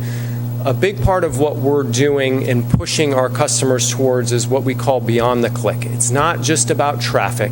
It's about what we're getting. We want the high quality traffic to engage with our content and move them down that funnel and achieve those actions that we want. And we want to be able to ultimately attribute the DMO's efforts in terms of their marketing efforts using technology. So we're working on integrations with companies like Adara and Arrivalist that will allow us to track, even if they didn't book a hotel through the website, did they view or engage with DMO content on their device, for example, and that device shows up in the destination, we can track that. Or Adara getting information directly from hotels and other sources so that we can provide that kind of tracking information. Should you choose to stick with Jackrabbit, which we integrate with all the time, or Arez, another example that we integrate with all the time, we're actually moving on integrations with them so that we can actually pull in that tracking information back into our platform to show, yes, they came to the DMO website, they clicked on Jackrabbit, booked direct. We can track and report that directly within our system. So we do have those capabilities if you choose to stick with Jackrabbit or others. SEO is extremely important. We've heard about that a lot today. It's a big part of what we do. We have an entire digital marketing division at SimpleView, more than 35 staff in this area alone. It influences everything that we do as a company, from our designs, from our technology, from in terms of our platform. We are, There we go. One of only 3% of all agencies that are a premier Google partner, which has a ton of advantages for us. We're actually working with them closely right now on a lot of what they're doing in terms of their attribution models. We've heard, again, this quite a bit today, and in your research you've seen this, that it's very, very hard to show up above the fold anymore in organic search. But Google is working on models that will help. Google's not in the content business. They need the content that you're going to create here, those unique stories, that unique content that you can't get anywhere else. So that's okay if the website isn't listed above the fold, if content from the website and the DMO is through Google Carousel or otherwise, as long as that attribution is in place. So we're actually working on models like that right now directly with Google so that we can help you track and report that, so that ultimately you're still reaching your visitors and prospective visitors with your content. We can track that. Variety of other tools that we implement here as well. So we're at our 15 minutes. Oh, I I'm hate sorry. to tell you. Okay. But hopefully the board will ask you some questions that'll incite some of your things that we missed. We'll throw you some softballs. Yeah. Any questions, board? I'm impressed with everybody, and I think we've got a hard decision before us is the bottom line, and I've got too many questions for the time allotted, and I think that'll be taken care of as we go forward in looking at the different possible vendors. But any questions specifically for Kevin? Maggie? From a staffing standpoint, you say you're up here from San Diego. The people we would be working with is your office mostly there? I mean, I don't know how SlowCal works as far as, do you have anybody local that, or is it all? No, not that that's required by any means. Don't get me wrong, but I'm just curious. You know, the vast majority of our staff is located in Arizona. So I had a slide that I didn't get to, but you would have a dedicated team, so a dedicated account manager, dedicated project manager, dedicated SEO analyst, our entire experience design team, 40-plus developers working on your solutions. But it's all based out of Arizona. So phone calls, virtual meetings, video conferences, and so forth. Yeah. Taylor, anything? No. Okay, thank you very much. All right, thank you all again. Let me ask a couple questions really quick before you leave. So, of course, I love your work. I think, obviously, you guys do amazing work. And he's correct. Our number one looked at page is events. It's not hotel bookings at all. So we do know that. That's the business that we're in. I'm curious. I mean, we are very small.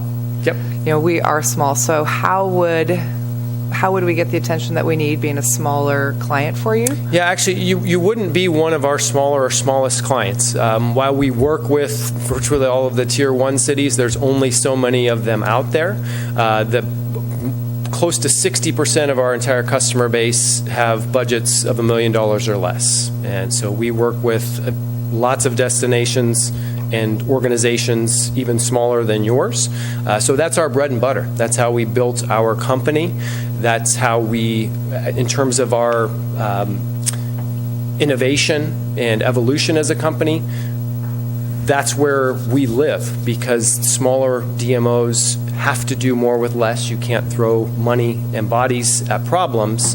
You need technology, and you need partners like SimpleView to help you achieve more with less.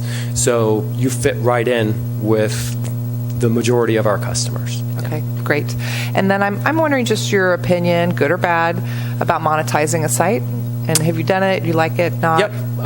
We have you might need to explain to the board what I mean by that. Yeah, so what we've done, we're for it. It doesn't work in every market, but it is something that we have helped more than 150 destinations do, is monetize their websites by offering enhanced exposure opportunities to local tourism businesses. So featured placements, whether that's sponsoring the header image on a page, or featured listings, or banner ads, mobile ads to get in front of folks when they're on their phones walking down the street, variety of other opportunities like that.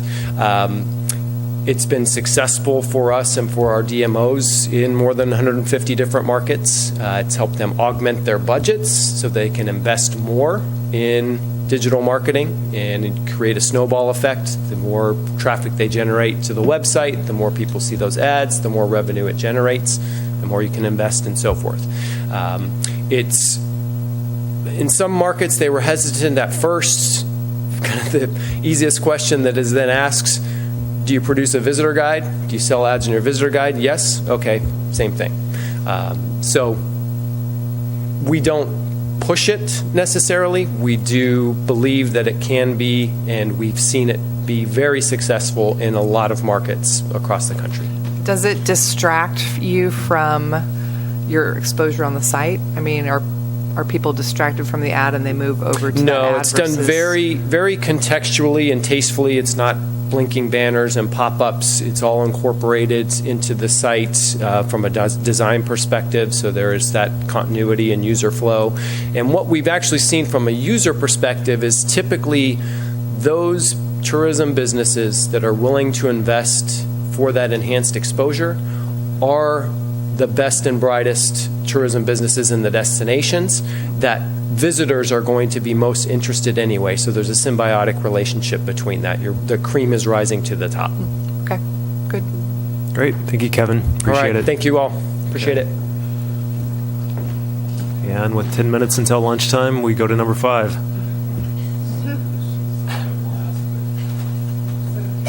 Bring my toys up here. Stephen, you probably need to ask the board if they're okay staying for another 20 minutes. Are we all okay? Do you want to take a break? No, let's do it. I just feel like, I'm an hour past where I needed to leave already. I mean, you need a quorum in order for us to have anything happen here. I would have liked to left an hour ago if I knew that I had an option. Well, why don't we just keep going, and if somebody needs to take a quick break, they can. I mean, I've taken 2 breaks without asking for permission.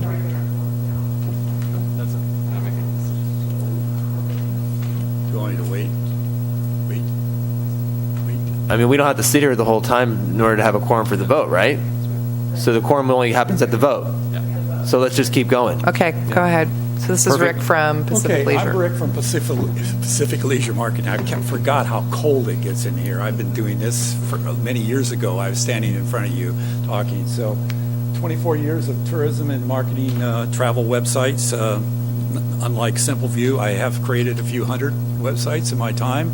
All about the bottom line to me is lodging referrals. That's what's got to come out. We got to put heads in beds, and that's what I've specialized in for all of my web life. And my funnel is such that everything drops into it, and out the bottom comes hopefully lodging referrals. And how this works to me is, as lodging people, that how many people come on your website makes a referral. You have a look-to-book ratio, 1%, 2%. So when we drive something from morrowbay.org or wherever websites I'm doing to your lodging websites, you can compute that, because then you say, okay, my average reservation is 2 nights, if the ADR is X, then you can put a value on what we do. And so it's not exact, but it gets you in the ballpark. Okay. Another thing too, I was listening to some of the comments before. I go way back with Jackrabbit. Now, to me, Jackrabbit is not an OTA, it's a data scraper. You cannot make a reservation through Jackrabbit. It basically comes back to your lodging website reservation. And if I'm not mistaken, Jennifer, you pay a fee to Jackrabbit X amount a month. It's not an OTA. So I was listening to that, I was going, wait a minute, did I miss something? Has Jackrabbit changed? But Jackrabbit is not a booking engine. It basically gets it back to your booking engines, okay? So anyway, on we go. Let's see. These are some of the websites I do. I contract services. This is what I contract with one of your previous ad agencies. This is with TGA. I do Pismo Beach CVB website. That was, by the way, that was a full screen video there. This is an animated thing that assembles all this here. This is Avila Beach. I do some dude ranches, and and I still have my fingers in Best Western. I started with Best Western. I built most of the Best Western state websites, bestwesterncalifornia.com, nevada.com, Hawaii, all across the country there. So one of the things I wanted to do in the short time that I have, I was going to just talk about structure and focus, okay? I go way back with, this is morrowbay.org through the years. You can see back, I was working with TGA in 2011. That was when we basically left through a new RFP process, and it changed hands. So what I was saying is, okay, this is some of the iterations. This is some of the big changes. There was actually in that number one, there was actually two changes. First from the TGA, myself days, and then it went into another company. And then the number two was the next iteration, and then number three was the present. So why I bring that up, when we left in 2011, we left with a very search-friendly URL, Morro Bay Hotels, Motels. That was from us, created. And it was getting 511 sessions a day and 265 views on the hotel page, which is the entry page to all of the listings, okay? And so then when it changed, it left the URL-friendly, search-friendly URL and went down into category lodging, hotels, motels. Okay, then in the next iteration, it went down to places to stay, hotels-motels, which is the current. Each time it did that, look at what the daily page views went. The structure really messed up with the focus of what the website was going to be. And so I think that anybody that's been that's managed their properties from that period of time have probably seen less referrals from morrowbay.org and Jackrabbit to their website. So that's one of the things that I would put back together again. And how I do that is, this is a typical lodging listing on Pismo Beach, and you can't read it, but the left is basically a link to the website, the middle one is a link to their booking engine, and the one on the right is a link to their specials if they have a special page. Okay, that was one of the ways it's easy to do that. Then we put it up to you to maintain your special page. We link over. I track each one of those outbound link tracking, so I can tell you in a report how many went from your listing page to the website, to the reservation link, and to the special link. And then you combine that with Jackrabbit's numbers, we can tell, and this is a report that I used to give up till 2011, how many referrals morrowbay.org sent to you. And then if we wanted to, in collective, saying, okay, it sent, I'll make up the number, say it sent 10,000 referrals out this year, we can put two nights reservation on it, put an ADR of whatever number you want, $100, $75, $150, whatever, and we can say, this is what morrowbay.org returned back to you. Okay, there's your ROI. And that's one of the things that I've done for 24 years. I've got websites that are member-driven, and it's also been monetized, and if I don't provide them with a certain amount of referrals, they're gone. They don't pay me the money, and I don't succeed in that particular one. That happens to be duderanches.com that has 70 ranches in it, and its average reservation, you'll love this, is $3,000 per person. Okay, that's some of the, those are the people that I'm working with. Okay, next of all, here's if you, and Jennifer brought this up, if you do a Google search right now, you're going to see this kind of a thing showing up. You see the big box at the top? That's a featured snippet. It's, in my world, SEO, which I contract SEO services for you, that is search position 0. That's the golden place. Then the next thing down, you might see this now, it's called answer boxes, okay? So then the next one down is SERP number 1, which happens to be the same thing. This was a search for San Simeon Visitor Guide. Now, if there are ads in it, the ads would be on top of the featured snippet, shuts everything down. Now the number 1 is below the fold, okay? So you're looking at what's featured snippets, what's really its purpose, what are the answer box, how do you get in there, okay? I brought with me my Google Home Mini, talking to the Google Assistant, and I'm going to ask it a question here, and hopefully it'll, if it's powered up still, it's been powered up, it's going to read you the featured snippet. I don't know if you can see it or read it. Hey Google, San Simeon Visitor Guide. I found 6 on the website highway1discoveryroute.com. Here are the first 3. Bucket list San Simeon Ragged Point, road trip San Simeon, the Highway 1 Discovery Route, and Coastal Discovery Center. Want me to tell you more? No, thanks. That's voice search right there. Okay, now why is voice search so popular? It's because I can speak 10 times faster than I can type. If you ever see me do data. I don't understand. Thanks, Google. So anyway, that's the link between voice search, and we're all doing voice searches right now, and that featured snippet. Because what's happening right now in the world, and Jennifer mentioned this, organic search is going away. It is actually really going away. Text entered, keyboard searches are declining. DMOs are starting to find this out. I sent her an article about it, how DMOs are now saying, hey, why is my organic search dropping? It's because of this, okay? So now I'll try another one, will be a little bit more appropriate. I also do, I've done about 6 hotel websites, different versions of it, different aspects of what I provide for them for Morro Bay. I still do Jane's site on Bayfront Hotel. And I also do her dog-friendly Morro Bay. Hey, Google, are dogs allowed in Morro Bay?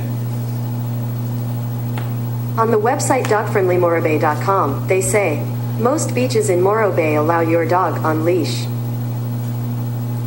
So to get this done, you got to know what the question is. You got to know how to format your website, how to construct the structure to talk to this new focus that's going on. Now, here's why. In 2 years, 50% of all searches are going to be by voice. Google is even stating that now. Before, it was people like me in the SEO business, okay? Featured snippets are the key. You saw how featured snippets work right now. Okay, I've got, not to knock Simple View or anything, but I do track my competition, Highway 1 Discovery Route, against Visits Locale. And I've got 10 featured snippets out of my 60 keywords right now. I haven't seen any on those same keywords by Simple View because I've got a tool that can track that. Okay, only 3% of marketers are working on optimizing websites for voice. I'm one of them. So that's one of the things that I bring to the table with what I've got to offer with you guys. And hopefully we can put the genie back in the bottle. I don't know if we can get it back to 2011, what we were providing with referrals to your lodging website. But to me, branding and lead generation go side by side. And I think we got to get it back together. There was a lot of structure problems. If you were to go back and click on Morro Bay hyphen hotels, motels, if that was a link that you had from years back, or even category / lodging / hotel motels, if you were to have a bookmark in your website and you were to click on that, up until recently when Doug fixed it, because we found out about it, you would have got to a blank page. No navigation, no menu, nothing. That's how structural changes can really have an adverse effect on what you do. And so that's one of the things I bring to the table. I'm just a one-stop shop, but I'm very responsive. I believe that WordPress for structure and flexibility and future features. If you decided to come out and say, I wanted to have this feature in the website, well, we'd go out and find out how to do it under WordPress. I'm a big believer of WordPress, the plugins, the flexibility. I can't get WordPress to do anything. I mean, I can get WordPress to do almost anything that any client could ask it to do. And bring back the focus on lodging referrals. We've got to get that back in so we can show you guys an outstanding ROI, because you're the guys that are collecting the assessment. You're going to have a natural question. What's in it for me? What's my 50 feet of Morro Bay doing? Well, we can put some numbers to that, and I've done that before prior to 2011. And concentrate on mobile search, mobile first, and voice search, because as you can see, voice search is right there. Now, those searches are right here on my phone. I haven't done anything that would trigger Google Analytics at all yet. But if I do that, if I wanted to find out more about the Morro Bay Dog Friendly, tap that. Now we've gone onto that page, and Google Analytics will track it.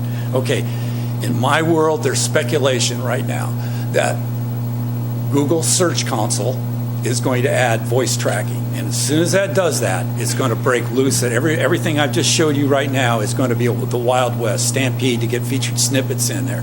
Unfortunately, we can't get it done right away because of the structure of the website and what we're up against right now. But there might be a way. I'm looking at seeing what the structure is that if we can go with featured snippets and work on some of these things. So, end of story. I mean, I try to keep it really short so you guys could have any questions, because I've been in Morro Bay for years now, and I'd like to see you guys get back on track and not go through all of the iterations. It's really bad to change your URLs from the nice search-friendly ones that we left you with, and to go back to things that kind of almost don't make sense. And each time you do that, you really confuse Google. So We appreciate you being concise. Thank you. And for the record, it is probably the toughest slot to go fifth in these presentations. Good job.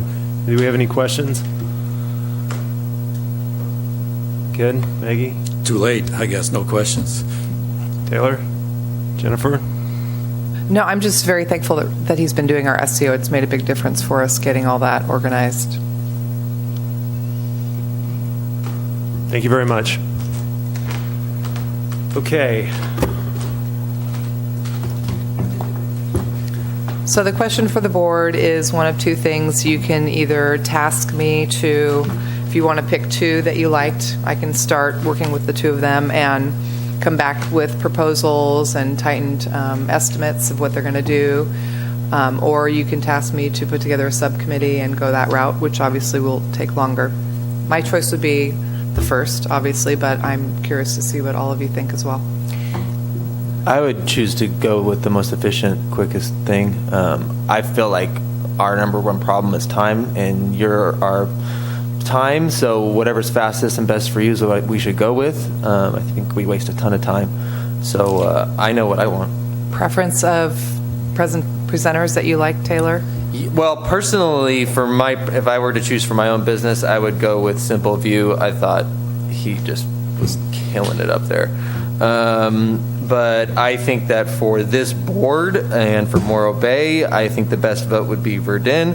But I think that mental marketing is such a powerhouse. So I'm going to go with my vote would be to have Simple View and Verdun, but that's my vote.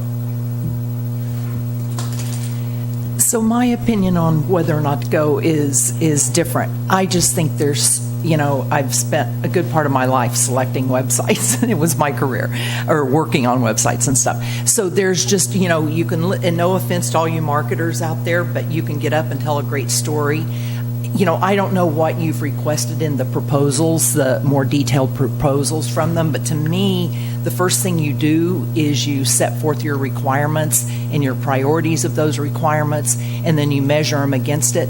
And people have made lots of references to sites that they've done, but without me being able to sit at the computer and go out and look at those, I can't see anything from here. I just think it's rushing it too much. This is a very important decision, and don't want to change just for the sake of changing. I'd really love to hear from your group who has to interact on a day-to-day basis what your priorities are and what makes content. To me, if you're choosing a website, the critical things are ease of changing content, making sure the website is flexible enough to accommodate those changes. Certainly all your metrics are really important, that it be responsive, although I think everybody at this point is proposing responsive websites. To me, it's just a big job, not one that we can go, well, that marketing presentation looked great, so I'm going with them. Personal opinion.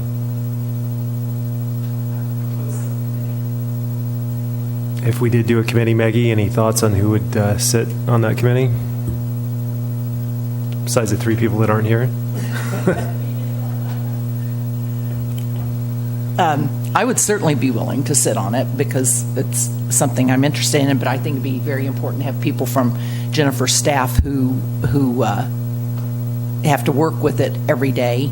And Jennifer, can you talk a little bit more about what how detailed do you already have the proposals already from all 5 of these, and how detailed are they? And if we did form a subcommittee, would they be going through those proposals? What would be the proposed? I do have initial proposals from everybody. Some of them I've gone back and changed parts that they've put in there. Like Simple View's initial one was very broad, and I tightened it up to be very specific to what we need. It's kind of awkward to present all of those estimates in this form, and that's why I did not do it this time, Maggie. As far as a subcommittee or not a subcommittee, because there's only 4 of you here today, you all have to vote in agreement. Otherwise, it's a not a no vote, it's a non-vote, just like we had with the vacation rental situation, and it goes away. So you have to realize before you take a vote, you guys really have to work this out between the four of you and come to an agreement. So one thing you could do is you could ask for one of the TBID board members to sit with me as a subcommittee person and make these final, go through the final two that you pick and bring them back. And that might be a way to kind of combine those two thoughts. I have the subcommittee that I've pulled together for the agency review is very extensive. It includes some larger hoteliers here in town, and it was pulling teeth to get them to do it. Some of them were absolutely on board, but they're like, I can only do this and nothing else. Because I was kind of hoping maybe I could talk them into also doing this, and they're very clear I can only do the agency review. So just so you're aware, that's kind of the unfortunate situation that I'm in. Yeah. So Jennifer, if we give you two names today, do we have to have a consensus for that as well? Yeah. Okay. Yes, you have to choose as a group. Ken, what are your thoughts? Jennifer, what's your preference on how we go forward? I would pick two, and we come back with their proposals. And it doesn't mean that we will hire one of them. We might come back next month and say, this is not a mark, let's look at another one of the groups. So, but that's where I would go with it. And my recommendation would be to do definitely a WordPress group. And then I also like Simple View. It's, totally opposite of, a simple WordPress site. So I think it'd be good to look at the two.